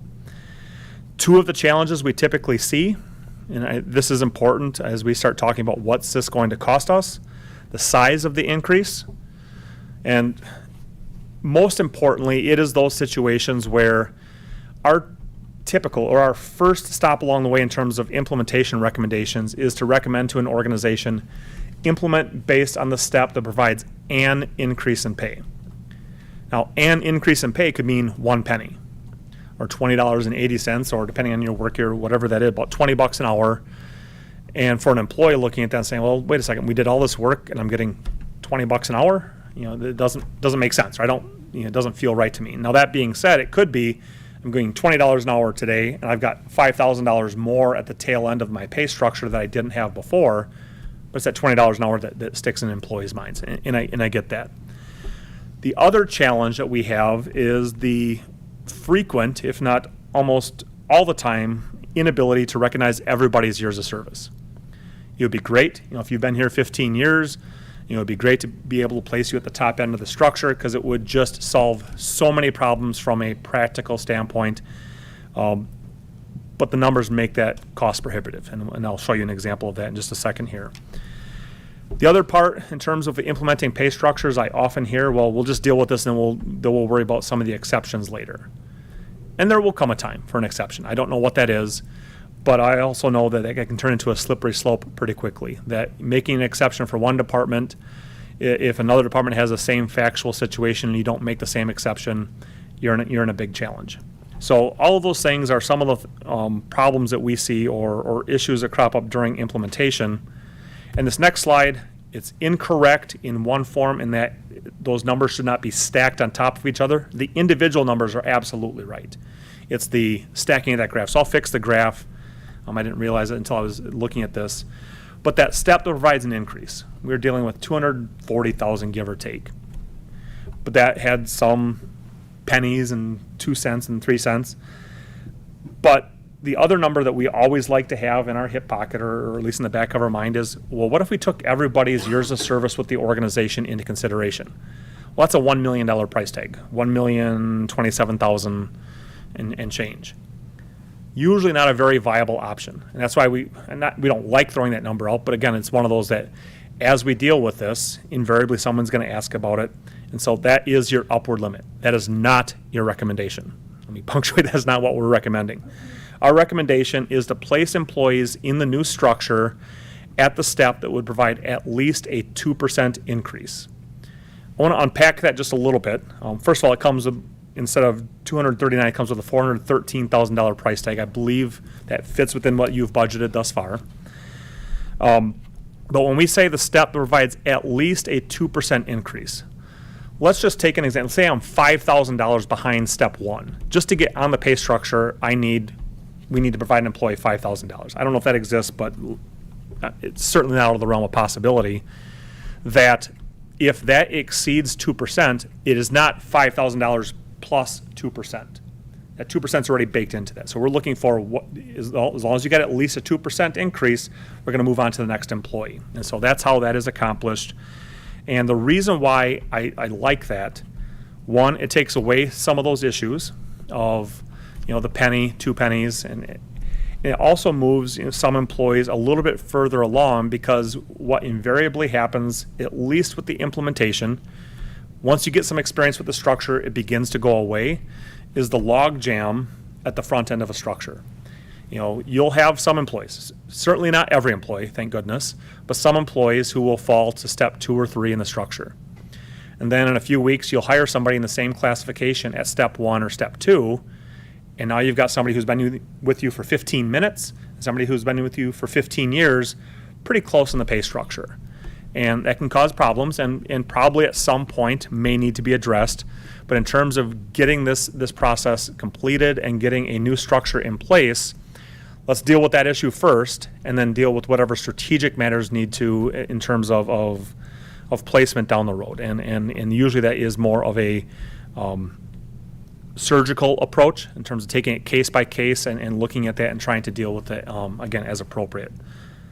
So from that standpoint, as I wind down here, and I thank you for your patience this evening, is we want to make certain that we're giving you something that is aligned strategically, that meets your goals, is competitive and equitable, has some notion of supporting employees. And that can take any number of forms. First of all, if you had a performance-based plan, as employees contribute more to the organization, they get rewarded more. That's not what we're talking about here, but you also have the ability as jobs change. So as an employee takes on additional duties, new programs come on board, and someone assumes those responsibilities, you can always go back and revisit that classification to see if it should be placed in a higher level. So even there, as employees contribute more or take on additional responsibilities, you can support them through the reclassification process. We firmly believe in this notion of total rewards and should be focused on that and balanced with that, including annual statements of compensation, something that's legally sound, that is from an FLSA standpoint, from a pay equity standpoint, isn't going to give your corporation counsel any more headaches than what he already has. Something that's affordable. And as I look at that, affordability comes in 2 forms. And I would argue that most organizations can afford the implementation of a pay plan. You might have to dig through the seat cushions to look for the change to help pay for it. But the initial implementation usually isn't the challenge, it's the sustainability. How do we manage this long term, keep the plan working as originally intended, moving employees through the steps, adjusting the structure to some form of a cost of living on an annual basis? That's usually where the challenge comes in. And so that was one of the main reasons why, as we looked at it, that maybe we break those second half of the pay structure steps into 2 to help give you a fighting chance from a sustainability standpoint. Understandable. And then this other piece is, as you finish this, there's still the notion of compensation is not a set it and forget it sort of process. You're going to be talking about compensation on an annual basis in terms of how do we adjust the structure. But then the question periodically arises, well, how are we doing in the marketplace? Has the market moved to such a point where we're no longer competitive? You'll usually know because your department heads will be telling you, or Krista will be knocking on your door saying we have some challenges. Our rule of thumb in terms of auditing the market, not going through a full wall-to-wall study, but just going back and remeasuring the market, is between 3 and 5 years. If the market stays hot, you might want to look at it 3 years from now. If it stabilizes a little bit in the next year or 2, you might be able to delay 5 years. Part of that is also contingent upon how much are you able to keep up with the changes in the market. I'll just use the CPI as the example, even though that shouldn't be the only thing that you're using for that measure. that if you're not able to keep up with CPI increases, so if you go 0, 0, 0 for the next 3 years, you're probably going to be out of line with the market that much sooner. Where if you're able to keep pace with it, maybe you can avoid it and avoid an update as you're doing that. So again, this notion of auditing it on a fairly regular basis to stay competitive. So I plowed through this as quickly as I could, dumped a lot of information on you, which is, again, why we're not asking for a decision tonight. What I would invite is if you have any questions of me, I'm happy to answer whatever you have this evening. If I ship out of town this evening and something occurs to you after the fact, get your questions to Krista. She'll get them to me, and so I can get those answered to you. So when it does come time for your final decision, you have the answers that you need to feel comfortable making your decision. Any questions for Patrick? I have, the Personnel Bargaining Committee has heard a version of this before, and believe it or not, I was riveted tonight. And if there's any apologies to the board, I want to remind everybody that, as Patrick said, a 3 to 5 year review of this process of the wages is a sort of a minimum. It's a good idea. Ours has been 10 years now, and I think you're paying the price of that extra 5 years in terms of the presentation tonight. So Well, in terms of length, I know, I'm just, I'm and I joking. cringe every time I build one of these slide decks. It's like, Yeah. oh goodness, it's going to go too long. But this is also something that you only need to deal with every, hopefully on a full basis, on a big picture, every 10, 15 years. So Which is what it's been. So the other question that we need answered, whether or not we remember what it is what is the question we have to answer? What I took from your presentation is, at least one of the questions we have to answer is whether we accept the process and whether we accept the next series of steps, which includes the appeal process. And my understanding is that's part of what we've hired you to do, correct? yes. So we have unlocked the vault and unchained the troll and gotten the results of your recommendations. So could you guide us through the decisions you think we have to make? The Personnel Bargaining Committee has advised the Budget Committee that we are recommending the $413,000 price tag that you recommended. So what other decisions do we have to make? I think the biggest decision that lies ahead of you is, you can accept reports all day long and it does nothing, right? It's the actual action that takes place, that the action that would resolve this study and bring you to a conclusion, or at least conclusion up into the appeals process, is, rescind and adopt. Rescind old wage structure, adopt new wage structure is kind of the way I've seen it done. That way, you're formally drawing that line that this expires December 31st. This takes its place January 1st. That's probably the biggest thing. I know between now and your budget meeting, I know Krista and I will be talking later this week on one department, just to make sure that we have everything ironed out. There's some questions that are a little bit unsettling. It's not going to change. That's the other part about the appeals process. I think it's important to kind of throw one little nugget in that, say, for example, in employee appeals, and I can use a real life example of one of my employees when we did ours in 2012, that she moved my HR manager. She was an HR coordinator. We moved her to manager. So she moved up a grade in the process as we were navigating towards the end. But her movement up one grade actually resulted in less money coming to her in terms of implementation. That just as the steps worked in terms of the step that provided the appropriate increase, it was slightly less than. So even though she moved up a grade, it wasn't like it was a matter of we're getting all that money up front. It was still looking for that step that provides at least a 2% increase. So the appeal won't undermine that. So in terms of the decisions, the structure, and I'm guessing that you'll have some policy changes that will need to be made, and we'll be looking through your policy manual to make certain that we know for certain that, if there's wording that needs to be altered for that. But it's everything that would be changing would be what you've seen tonight, and it's just effectuating what was in place for that. And then the third leg of that stool would be whatever appeals recommendations would come forward, and actually who is empowered. So sometimes in the adopting resolution we will see it shall come back to the full board. Or we see other situations, and a little bit more frequently, that the committee of jurisdiction has the authority to administer the structure, and this is just an administrative function of that, as long as you stay within your budget parameters or whatever. So the three main ones: adopting the structure, any policy changes that would come as a result of that, and then the appeals recommendations as well. I'm sure there's other things I'm missing, but those are the three big ones. Thank you. There will be employees watching this, and so an adoption of this might happen at the November meeting. The changes would go into place January 1. As with the pay structure, the appeals process would open January 1, I assume? No, our goal, it might not be, we'll see how we'll look at in fact, I'm sure we'll look at the calendar on Friday, but our goal will be to have this done as quickly as possible, ideally, before January 1 rolls around, so we get everything buttoned up. The appeals process. I would hope so. Now, I Okay. can't promise that just because I lose a little bit of control of my calendar based on everyone else's availability, but we're going to keep driving towards that to the extent that we can. There is one more question I know I was interested in nailing down, and you were vague in terms of the appeals process because there's a pre-step and Yeah, sure. information sharing and that sort of thing.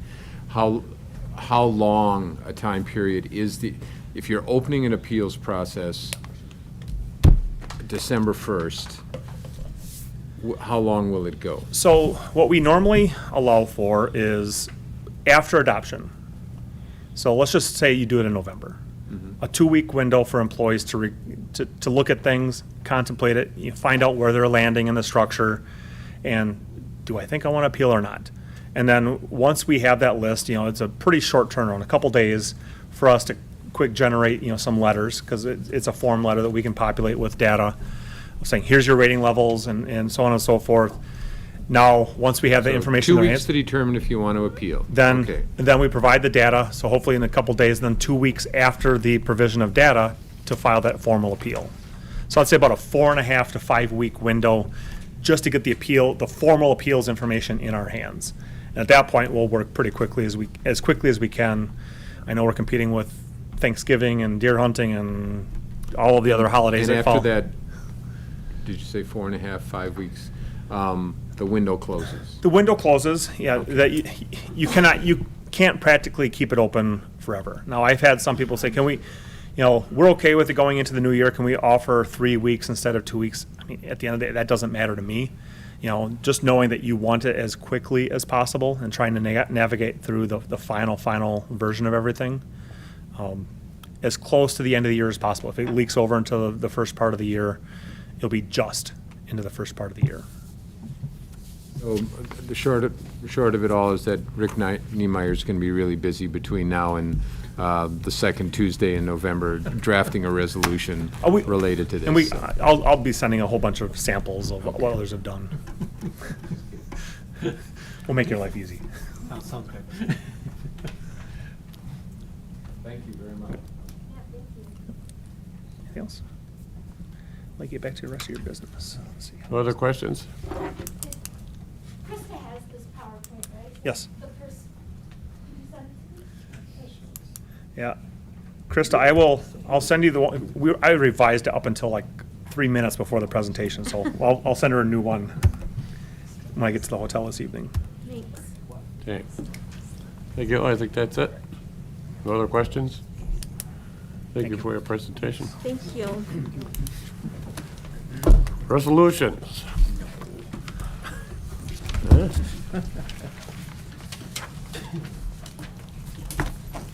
First one is from environmental land use. Rezone of residential to commercial in the town of Ettrick. Whereas Errol T. Dorr, landowner petitioner, has requested the rezone of a parcel of land in the town of Ettrick for the purpose of building a storage facility.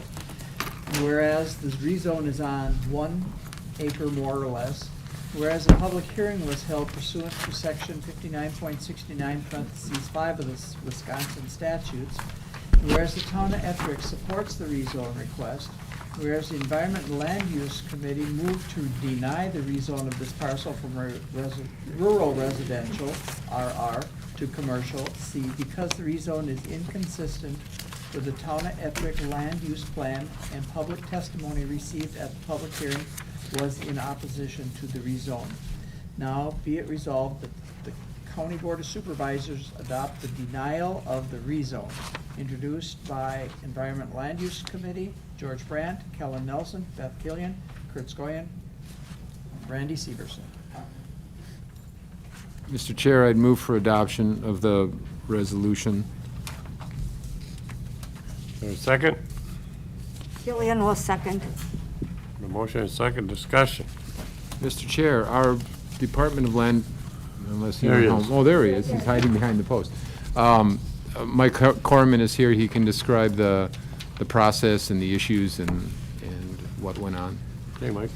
Good evening, everybody. The petitioner for this rezone requested, you can see on the screen there, that red area with the dashed lines. That's the area that the petitioner would like to rezone. It's currently zoned rural residential. And one of the things we take a look at in rezonings is what our future land use, our comprehensive plan and our future land use plan is. And Reed can scroll up to the future land use map. Other direction, yeah. And so the future land use map recommends R20, residential 20. That's a net density of 20 units per 40 acres. So it's a residential zoning. One of the things we keep in mind is the state statute for consistency. In comprehensive planning, what that law statute says is zoning ordinances should be consistent with your comprehensive plan. So we can see here that what's being requested for commercial zoning is different than what's in the plan. And so the committee recommended to deny this request. So a vote tonight in favor of the resolution is a vote to deny the rezoning.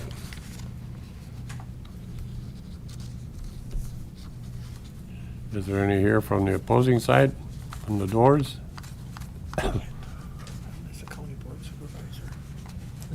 Any other comments? Mr. Chair,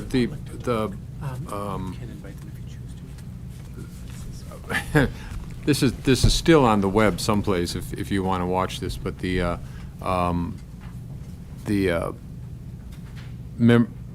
members, the property owners within the area came to speak, some fairly eloquently, but they were universally opposed to the rezone. The issues were related to the land use plan, basically, but also to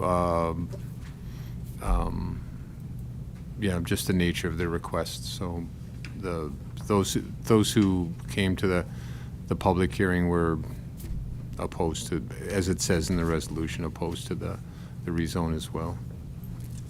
Okay. Ms. Nutter. I have a question for you're the chair, right? Right. Okay. We're at the public hearing where most of the comments against having this.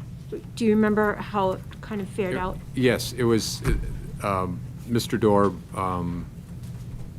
presented his plan, and then we asked for public comment, and they were all negative or opposed. Okay. And it was mostly comments, people who live near where the proposed site is, okay.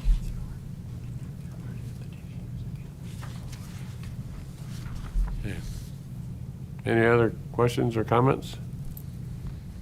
I have a question with the Yeah. sheet that we got here in front of us tonight. It says that the board just approved the parcel across the street, which was part of this land for the very same rezone, but 3 times the size. Is that true? I'm sorry, just a second. Which sheet are you looking at? Is that Sheet the one? we had on our, Oh, that's from Mr. Dorr himself? Okay. If if Reed, you can go down to the existing zoning map. Yeah, right down a little bit further, just a little bit further. You can, I'm sorry, up. Right there? Yeah, right there. You can see in the kind of middle right to the middle upper right there, there's some text that says R20.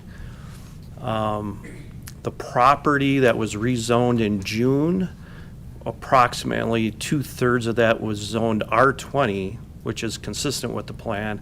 And so that commercial area is more than 700 feet from the corner, that northwest corner, that R20 area. Is that the brown area? Yeah, that's R20, so that commercial area is off the map. It's probably about 700 to 1,000 feet from that northwest corner of that R20 area. And that was rezoned in June. Okay. Any questions or comments? Any other questions or comments? Not, you want to call the roll? This Okay. is a vote, as the resolution read, to deny. So a yes vote is to deny. Tim Zeglin. Yes. Dan Schreiner. Yes. Kellen Nelson. Yes. Jeannie Nutter. Yes. Kurt Skoyen. Yes. Ron Johnson. Yes. Douglas Winters. Yes. Richard Seisha. Yes. George Brandt. Yes. Beth Killian. Yes. Michelle Haynes. Oh, we lost it. Oh, she's up there. Oh. Michelle? Yeah. You want, okay. Yes. I knew a thumbs up means yes, okay. John Austin. Yes. Chuck Wallach. 13-0. Resolution passes. Resolution passes. Okay, what do I do? Here.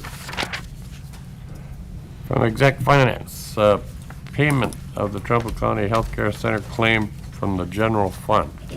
Whereas the TCHCC submitted a bill in the amount of $18,696 to the Department of Human Services Department for services provided to a client of the department.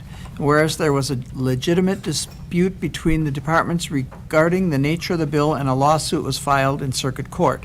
Whereas the departments, through their respective attorneys, agreed to submit the bill as a Wisconsin statute 59.07 claim, parentheses, claims against counties, to the Executive Finance Committee to determine if the claim should be paid or denied.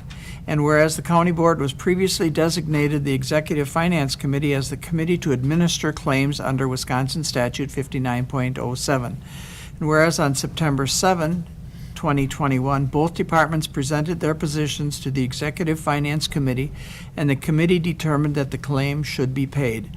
And whereas a bill is from August 2020 and was not included in the department's 2021 budget and will need to be paid out of the general fund. Now be it resolved that the Trumbull County Board of Supervisors hereby approves the payment of $18,696 from the general fund to the TCHCC as payment in full of this claim. Introduced by Executive Finance Committee, Chuck Wallach, Richard Seisha, George Brandt, John Austin, Tim Zeglin. Okay. Motion by Mr. Wallach, second by Mr. Nutter. Discussion. Mr. Chair? Yes.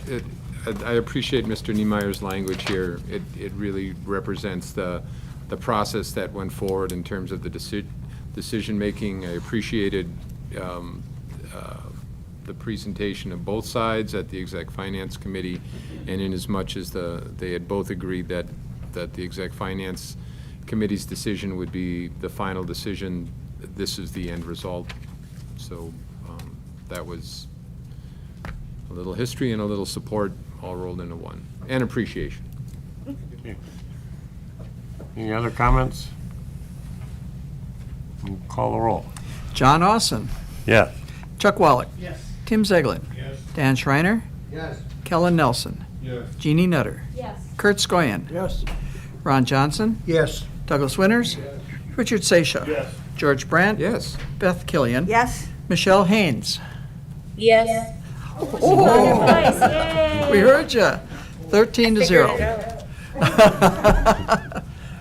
Okay. Okay. Number 2 is transfer from the general fund for contracted legal services.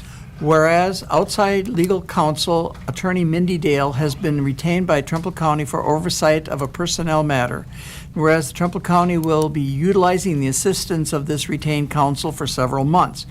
And whereas retained counsel will be submitting an invoice for services provided on a monthly basis, whereas the cost of such services was not provided for in any department budget, and under the circumstances should come out of the general fund on a monthly basis until such services have been completed. Whereas the first invoice submitted by such counsel is in the amount of $122.50. Now be it resolved that Trumbull County Board of Supervisors hereby approves the payment of $122.50 to Attorney Mindy Dale for legal services provided and approves the transfer of this amount from the general fund to Human Resources account 101.51430.203 legal/labor relations for the payment of this invoice. Introduced by Executive Finance Committee, Chuck Wallach, Richard Seisha, George Brandt, John Austin, Tim Seglin. Motion approved by Nutter. Who did? I didn't catch it. Doug Seisha. Okay. Okay, motion made, second, discussion. Uh, Yes. So this is for 1 month, each month, successive month will be a different amount? Or is it the same amount? How does that work? Actually, I'm looking for, She's right there. okay, Come up front. Go this way around. looking for an amendment to it already, so. Who's going to amend You're going to explain the amendment? it? Okay. Right. Do you have the copy of the amendment? So I actually just received the second invoice today in the amount of $1,911 based off of Mindy's hourly rate of pay of $245. So the amendment would be for a total of $2,033.50 for 2 months worth of services. Say that again. $2,033.50. I move to amend the resolution to change the number, the payment number from $122.50 to $2,033.50. Is there a second? Motion made and second to amend the resolution to include the additional months. So it's a total of $2,033.50 versus what originally was $122 or something? 122.50. Okay.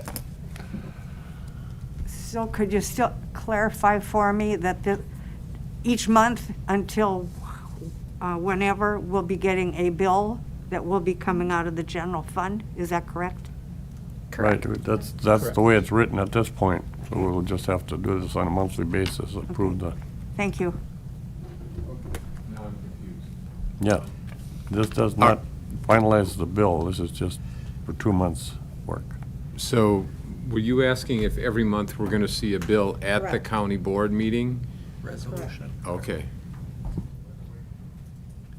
If we get it in time next month, if we only got it today. Right.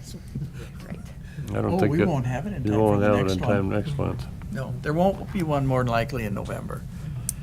Because we won't, but, yep. Okay, Mr. Chair, yes. even if I'm the only one in the room who doesn't know what this is for, before I vote on it, I'd kind of like to know what it's for. Would you like to explain it, or you want me to? I think all you can say what's in the first paragraph. Huh? The first whereas? Yeah, kind of. I mean, It pretty much tells you the first whereas. Oversight of a personnel matter. We have to be careful. Yeah. We can't discuss the specifics of it, but it is an oversight of a personnel matter that is going to be ongoing for a number of months. I think it was max of 6 months, wasn't it? Correct. 6 to 7, I would say. What was that? A maximum of 6 months. 6 to 7 months, Okay, would so say. I can take it from either you, John, or you, Rick, that a vote in favor of this is a good idea. I mean, I'm relatively new to the board, Yep. but I am frustrated about the amount of time that I get to negotiate amongst my constituents without being able to answer their questions. And you want me to vote in favor of spending over $2,000 to date, and I don't know why.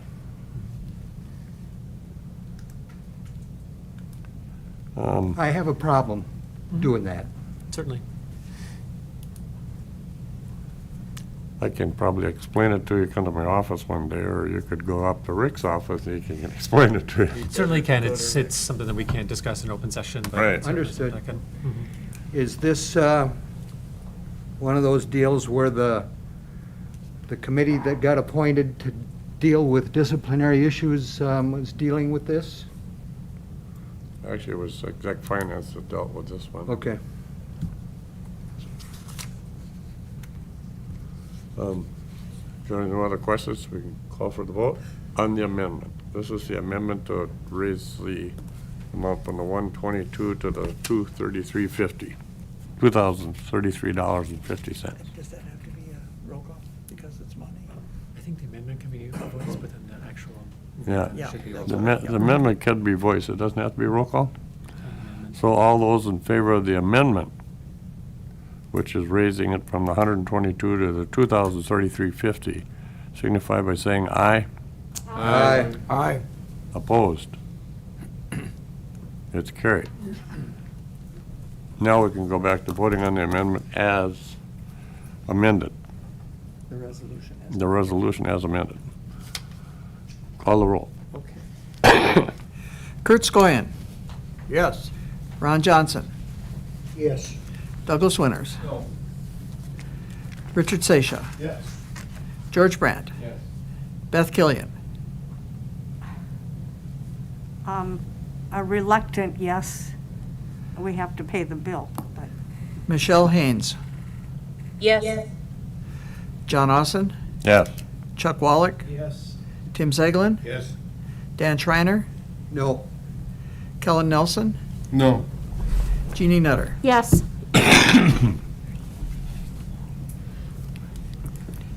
10-3. Carries. Passed. Item C, Parks, Tourism, and Economic Development Property Committee, acquisition of land for expansion of Petrick Park. I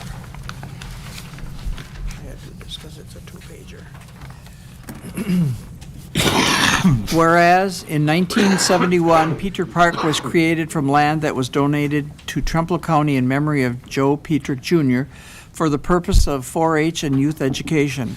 And whereas over the years, Petrick Park has expanded to include tent and RV camping, shelter facilities, nature hiking trails, an observation deck, access to the Trempealeau River, a swimming beach, horse arena, disc golf course, and access to many beautiful scenic views.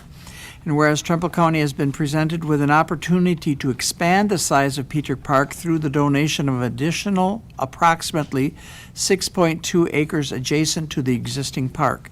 And whereas the donation would be contingent upon the county beginning development on the new parcel within 3 years of the transfer of property to Trempealeau County. And whereas upon acquisition of this property, the Parks Department staff would begin putting together proposals for the development of this property for the county's consideration and approval. And whereas if development does not begin within this time frame, the property would be quitclaimed back to the current owners with clear title. And where, excuse me, and whereas the current owners, Thomas and Daniel Shank, would continue to farm the property until development of the property begins. And whereas once development is set to begin, the county shall be responsible for moving the existing fence to the new southern property boundary and extend from the railroad to the Trempealeau River. Now be it resolved that the Trempealeau County Board of Supervisors hereby accept the donation of the property referenced above under the conditions stated, subject to additional contingencies, that the county will obtain a survey establishing the boundaries of the new parcel, along with confirmation of clear title of the new parcel prior to the legal transfer of the property. And be it further resolved that the Parks Department staff is directed to prepare and present proposals to the county for the development of this property and/or the whole of Petrick Park. Introduced by Parks, Tourism, Economic Development Committee, Beth Killian, Buzz Sorge, Dan Schreiner, Michelle Haynes, Joe Feltus, Robert Petrick. Acted on by Property Committee, Chuck Wallach, Richard Seisha, Randy Tullifson, nope, not Randy Tullifson, I think that X means no. No, Okay, X, and this means he was remote? No, he was remote. Okay, then it is Randy Tullifson, Tim Zeglin, Dan Schreiner. Motion by Schreiner, second by Ms. Nutter. Discussion. Yes. Reed's been sitting there all Yep. day. We ought to give him a chance to talk about it. Yes, please Right. do. And he has provided a map. I passed out a map, so I Oh. can have a copy of the Yep. plan. Can you get that map on the TV, so Maybe. maybe? Is that map up there? It should be, yeah. Okay. There you go.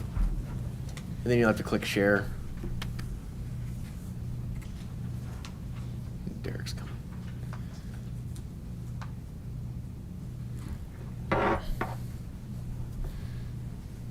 Mr. Chair, I'm impressed. It seems that there's been a lot of discussion about the whys and wherefores, like how it is, what the responsibilities of each party is, and the need for a development plan.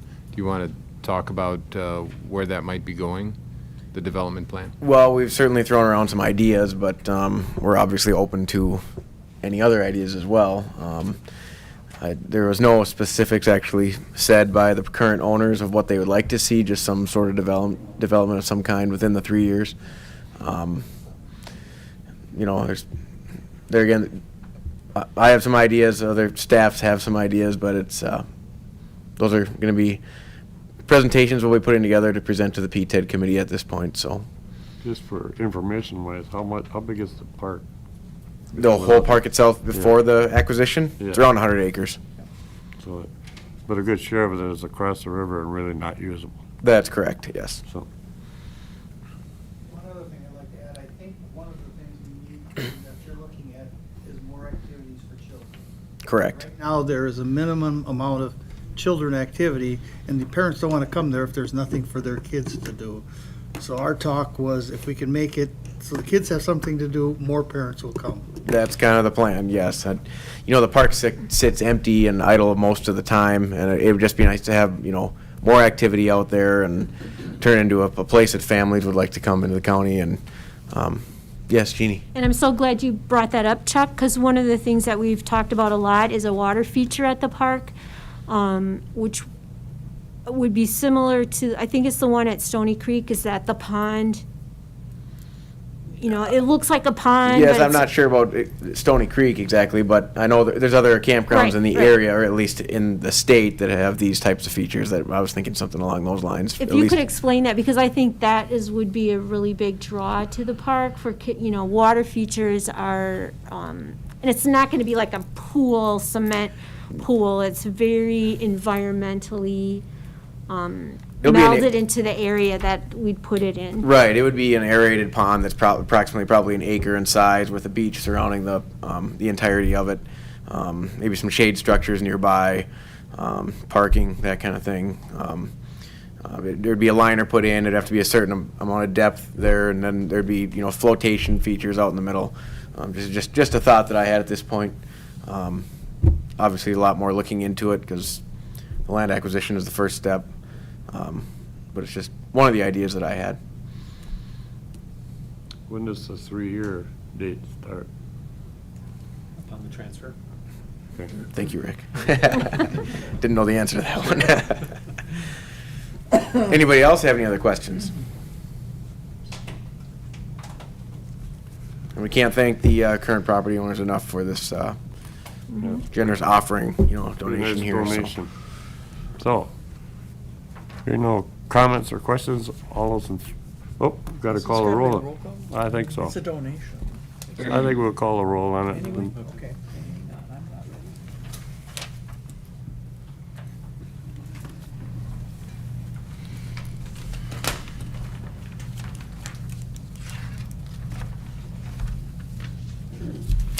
Oh, I am.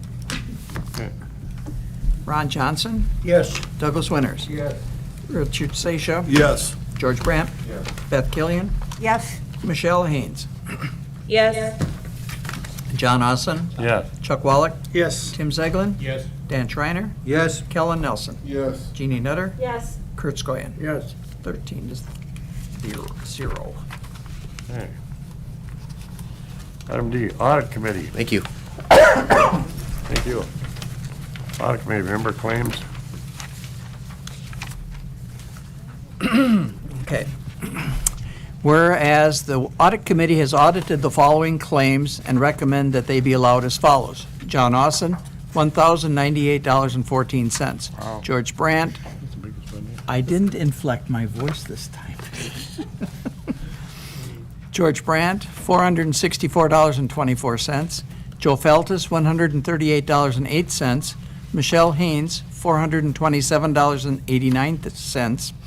Ron Johnson, $71.28.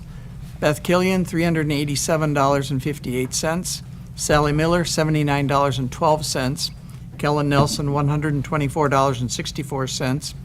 Rick Nimitz, $84.72. Jeannie Nutter, $619.12. Richard Sasha, $524.72. Dan Schreiner, $150. Kurt Skoyan, $394.64. Randy Tullifson, $71.28. Chuck Wallach, $794.08. Douglas Winters, $466.08.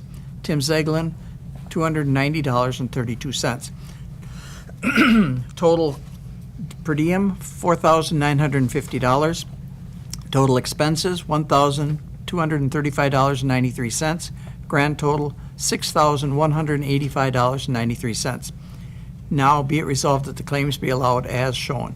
Introduced by Audit Committee, John Austin, George Brandt. Motion made to second. Motion made and seconded by Johnson.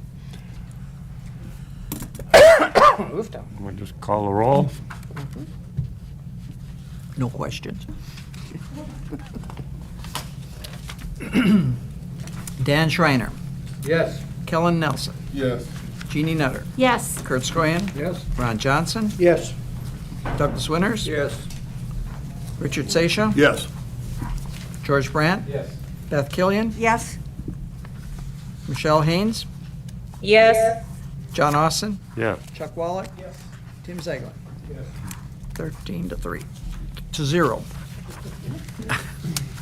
I got 4 dashes for, Anyway, okay. next thing it says, the only thing I have is that correspondence, and I don't know what I did, but I had a letter, it went through proper channels for Rick Nimitz resignation. I had it here. I got one here. They all Okay. got copies, Okay. yeah. It's in your packet. It's in here. Oh, it's in that one? There, you got it right there. Oh, okay, it's in there. Anyway, and this is 4th of October, Monday or Tuesday, 5th of October, one or the other. Please accept my letter of resignation from the county board. The reason is I moved out of District 1. I wish to thank everyone involved in the day-to-day operations of Trempealeau County and have enjoyed my time on the board, while at times it is very challenging. I believe there needs to be some changes made onto the county board. There needs to be term limits. The number of supervisors needs to be reduced. 9 to 11 members is adequate. There needs to be a county administrator and someone to oversee the day-to-day operations. Sincerely, Rick Nimitz. So anyway, we're looking for somebody in District 1. And by my own suggestion, it would be preferably with the new District 1 coming out, it's going to be strictly the village of Trempealeau. So if we got somebody from village of Trempealeau, we'll just kill 2 birds with one stone. If somebody will, have 6 months of experience before the regular election in April. So this will take, hopefully, we have a candidate by the November 9th meeting. So if you know people down there, I know the ads, this is the last week ad, and the 22nd, you said is the closing? Okay. I think it is, yeah. Because All we right. put it in right, like, the day after. Yeah. Which went the next week, which would have been Yeah. last week's paper and this week's paper, so the 22nd would be the deadline, yep. Okay. I didn't bring a copy of the ad with, I should have done that. That would have helped. I got it on my email if you want to run upstairs and get it. But anyway. No, thanks. Committee reports, Exec Finance Committee, the budget refund sheets here in your packet. The sales tax and the general fund were mailed to you, I think. And the budget sheets were on your desk when you came tonight. And then, can I do my report Yeah. right now? Okay. Do your little report. Yeah. Okay. A question came up relating to the Trempealeau County Highway Department's machinery fund. I will try to give some background on that fund.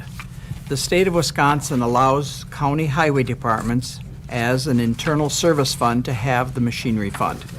Trempealeau County maintains a machinery fund divided into two sub-funds, the Operation of Equipment Fund and the Bituminous Operation Fund.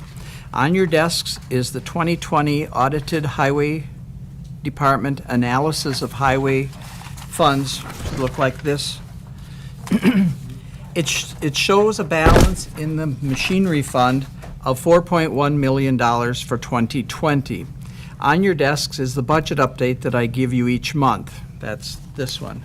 If you go to page 4 on that one, this one, I'm sorry, I'm holding it the wrong way.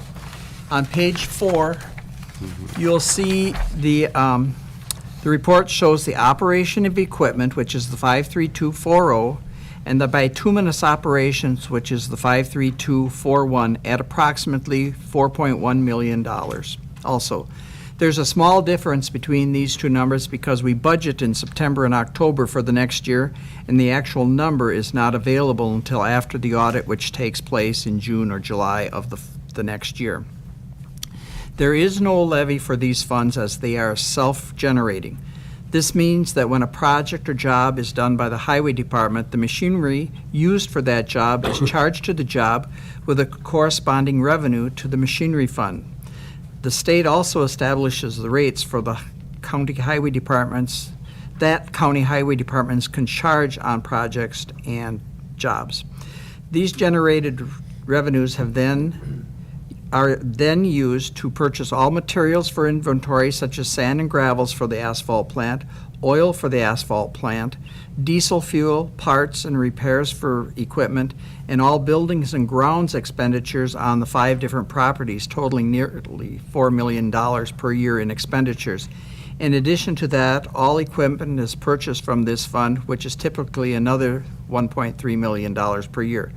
So the approximate $4 million balance of the machinery fund allows for the buying power needed for the large expenditures incurred on a regular basis. You will see that as of September 2021, the balance in these accounts is approximately $4.6 million. If you add the two together on the farthest right column. A lot of the maintenance on machinery is charged at the end of the year, so the balance in the machinery fund will go down at year's end. Is there any questions? And I hope this answered most of the questions that were. I don't have a question, but Mr. Chairman, may I speak? Yes.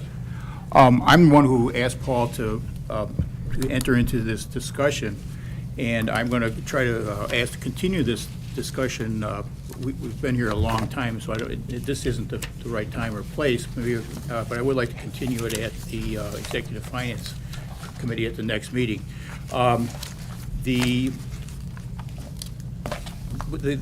question I'd like to consider is the allocation of the money from the general transportation aids. In the last 3 years, 2-3 years, the county has borrowed much more money than the county ever borrowed before for road maintenance. There have been two results of that. One is there's more miles of paved roads. Another result, and that's very visible and everybody's very happy about that. The other result is a very large increase in the amount of general transportation aids. So I do have the figures. This came out at the about only a week ago at the Budget Committee meeting.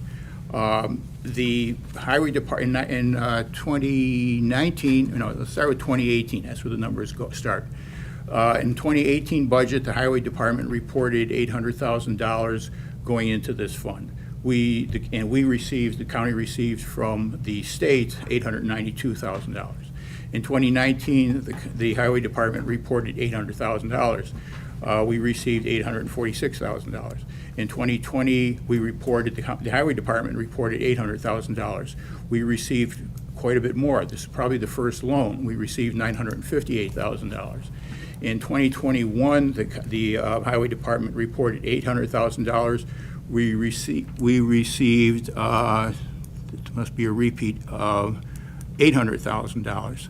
And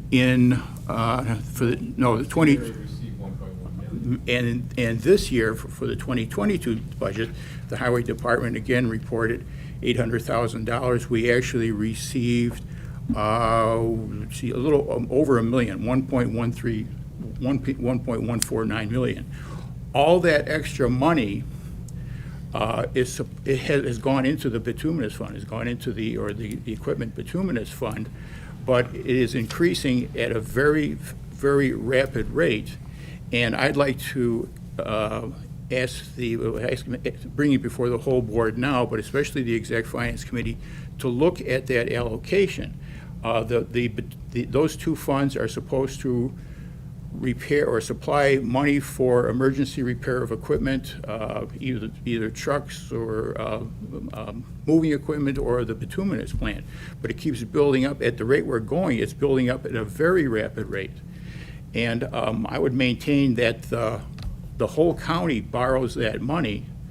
The whole county provides security for that money. The whole county pays interest on that money. And the whole county should benefit from the interest of this increase in general transportation aids. So what I'm going to be asking at least the committee to consider, is a cap on the amount of money going into those two funds. Instead of building up by $300,000 a year, if we keep on borrowing at the rate we're borrowing now, that fund will build up to an extraordinary number in just a few years. That money should go into whatever, we need to set an amount that the Highway Department needs, and the Highway Department has been reporting $800,000 for the last 5 years, and anything excess should go back to the general fund. So that's my case. I'd like to bring it before, there's no action here, but that's the reason I asked Paul to talk about this. Okay. Any other comments? Yeah. Can I just comment? Al Rinka is on the WebEx right now, too. And one thing that I know, because this is how the state allows it, is Tim is talking about the maintenance fund is where the general transportation aids go in. And when a truck or whatever vehicle is used in maintenance, that is a revenue to the machinery fund. So that's kind of where that, I don't want to call it overlapping, but it's the machinery generate the revenue that goes into the machinery fund, which is then used to buy new equipment and maintain all the other equipment.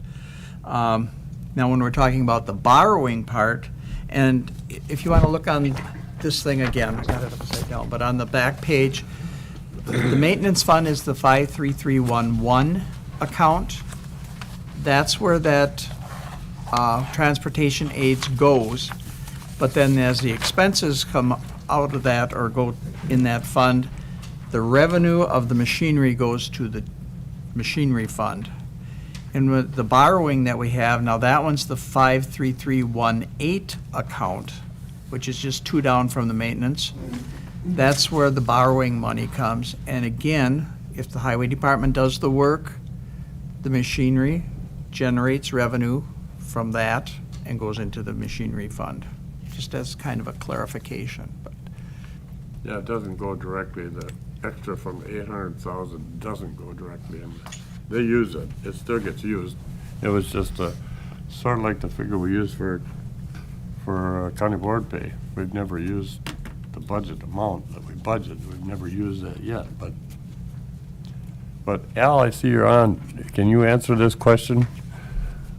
Yeah, you're pretty much hitting it. Yeah, I was just going to clarify that the GTA money, so that $800,000 that we requested, and that, you know, we got 1.1 million in 2021. That difference does not go into the machinery fund. It does not go into the bituminous fund. It does not go into the equipment fund. It goes right into the maintenance fund, which is, the maintenance fund is the fund that pays for all of our ditch mowing, our pothole patching, our brushing along the ditches. And so if we requested 800,000 and we instead got 1.1 million from our GTAs, all that 1.1 million goes into 5311 into our maintenance, and now we're just able to perform more road maintenance work. And as we perform that work, that's when money then gets transferred from maintenance into the machinery fund at the DOT, at the state allowable rate, which is $3 for a quad axle dump truck. It's $24 for a pickup truck, and so on. So that's how the money gets from the GTA money that's in our maintenance account. That's how it gets from there into the machinery fund, is by the rates that we charge on the equipment used to perform the work. Nothing is deposited directly into that bituminous fund, machinery fund. The other point you should bring up is that bituminous, well, that's actually equipment fund and bituminous together, that 4.1 or whatever, the 4 million basically we're talking about, a good share of that is spent right off the first of the year to buy most of the bids come in for our oil. Everything we buy, it comes out during the year, but we buy a lot of it right at the beginning of the year, and that's where it comes out of that fund. And then it replenishes as you do the work during the year, it replenishes it again. Yeah, so it so isn't the more money we have to work with, the more money we spend. So, you know, I provided the highway committee. I do sometimes, you know, biannual or annual reports to the committee, and I like to show at least an annual. And so one of the things that, you know, I show highway committee is where the machinery fund balance sits. And since 2015, the average machinery fund, and I do this on January 1st, it's right around 3 million. And right now we're at just a touch over 4 million. But between now and the end of the year, we're going to be spending about $1 million, because January, February, and March is when we start hauling in all of our aggregate material for the asphalt plant.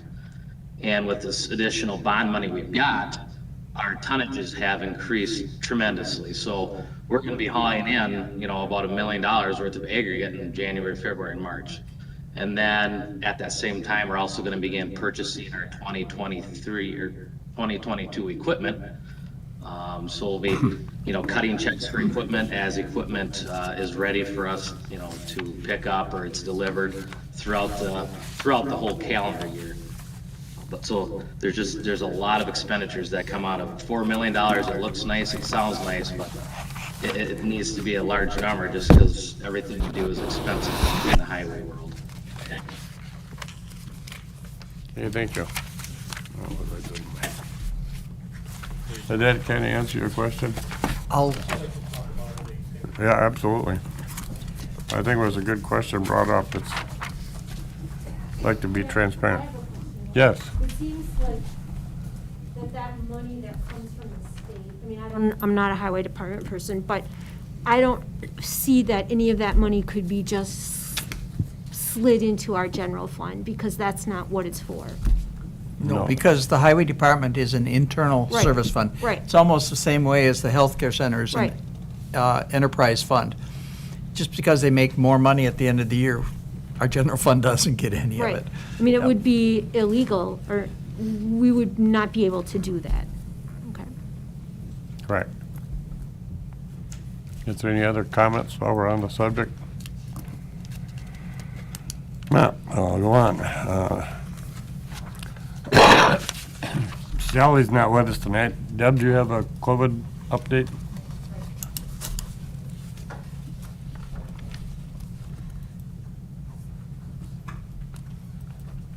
Before, could I just say something? Before Deb starts, couldn't we maybe put that at the beginning of the meeting so that people, like in presentations, because I know Deb has to drive home and she's been here since the beginning of the meeting to talk last. We can put it under appearances I think if it would you be want to. But better for everybody. It's under committee reports, that's why Right, it's so if we there. could But just we can do it as a make it better for presentation. people who, Thank you. Okay. So we'll make it quick. The COVID committee met, back to meeting a couple times a month, every other week. And because we're watching the numbers, they have gone up. Our last meeting, they were down just a little bit. They're still in the high category. They just weren't as high as the previous week. We have, took us a few meetings, but we have come up with a recommendation that in the building, all staff need to follow the CDC policy. And you need to, if you're going to be in 6-foot contact of any individual for 15 minutes or longer, what's the word? Not collectively. Cumulatively, thank you. That you need to be wearing a mask. And so some departments have their staff wearing masks, some don't. But the COVID committee has asked that any staff in the building, we are not putting any requirements on any of the guests. There's a lot of consternation with that, and that wasn't something we were going to go into. As far as the COVID money coming in, we did get some information back from FEMA. Actually, Paul and myself and a few others were on a call with FEMA last week. We're continuing to, we had another call today with Integrity to kind of pin down some of the points. FEMA's gotten very, very, very picky on some of the things that they're looking at. They want to make sure that they're not paying for permanent improvements that we would have done without COVID. We're just using COVID money to pay for it. They're asking questions like, is the lockbox out front permanent? Is any of the sneeze shield things that we put up with the plexiglass, how permanent any of that is? The technology, how permanent is that? What's the life cycle of that? The computers will last past COVID, but if you need to work at home, you need a laptop. So we're continuing to work those pieces through. Anything that is not covered by FEMA, we'll be doing a second request, and if it's still not approved, we'll be able to submit it with the American Rescue Plan Act funds. I know Paul is still working on trying to find a formula that works for our county in terms of calculating losses for the American Rescue Plan Act. I don't know if you have any updates on that. And I actually got a template from La Crosse County, so, yep, we're, So, again, the American Rescue Plan Act, first we're trying to figure out how much we can count as lost dollars, and then the rest of it we'll have to find, and then again, what FEMA isn't covering, and then what's left that will have to follow the rigid requirements of the American Rescue Plan Act. Any of the lost revenue dollars, when those go into, once we receive those will go into the general fund, and then the county can spend those just like you spend anything else in the general fund. So all the requirements from the Rescue Plan Act of how you spend it will not be tied to it. So we're probably going to have kind of two pieces of ARPA funds, American Rescue Plan funds. One is that it's from the general fund, and one is that we're doing what's required by ARPA. So we're still got to figure out the first number here, and then we can figure out the other pieces of it. And I know, George, if you have anything from your group that you're working on, I know Human Services Board approved what our proposal will be. Yes, there's a couple other groups that have been working and have proposals, which I will hope the Exec Finance Committee will consider at their next meeting. How are people submitting those proposals? I don't know. hopefully Hopefully I was going they're to ask the same question. Yeah. We really need to, perhaps I'll sit down with Paul on Thursday. I'll be in the courthouse on Thursday, and we'll come up with some sort of template for that, whether it's written or virtual or in-person presentation, whatever. So the Human Services Board, and I know some other committees have probably been talking about it, but we talked about it at our last meeting, so thank you. Well, you're here, Deb. I see you have your newest employee. I think it's your newest employee. Yes, we have, well, actually, another employee started the same day, but In the back, we have Victoria Pearson. She is our new Human Services Fiscal Manager. She's been on the job a week and a day. And so she's hitting the ground running. She's doing really phenomenal work, and we're really lucky to have her. So I just wanted to introduce her. Thank you, John. That was a great point. Welcome aboard. Okay, correspondence. You did that. I did that. Oh. You did it as part of 7. Oh, okay. Oh, that's a, yeah, So okay. we're down to 10. Yeah. 10, instruct the clerk to pay my ads. Looking for a motion. Motion by Mr. Johnson, seconded by Wallach. Mr. Wallach. All those in favor? Didn't you want to do Yeah. this? I got to do a roll call. You gotta do a roll I call. thought you were going to do a discussion first. Yeah, you wanted to discuss. Roll call. Chuck Wallach. Yes. Tim Zegler. Yes. Dan Schreiner. Yes. Kellen Nelson. Yes. Jeannie Nevich. Yes. Kurt Skoyan. Yes. Ron Johnson. Yes. Douglas Winter.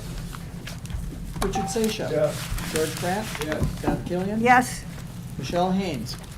Yes. And John Austin. Yeah. 13-0. Okay. You'll notice the next meeting is on November 9th at 10 a.m. That's a Tuesday, right? It is. Yeah. It's a Tuesday. So, Come on, pound that. that's it. Oh. We can adjourn at 9:31. 9:30.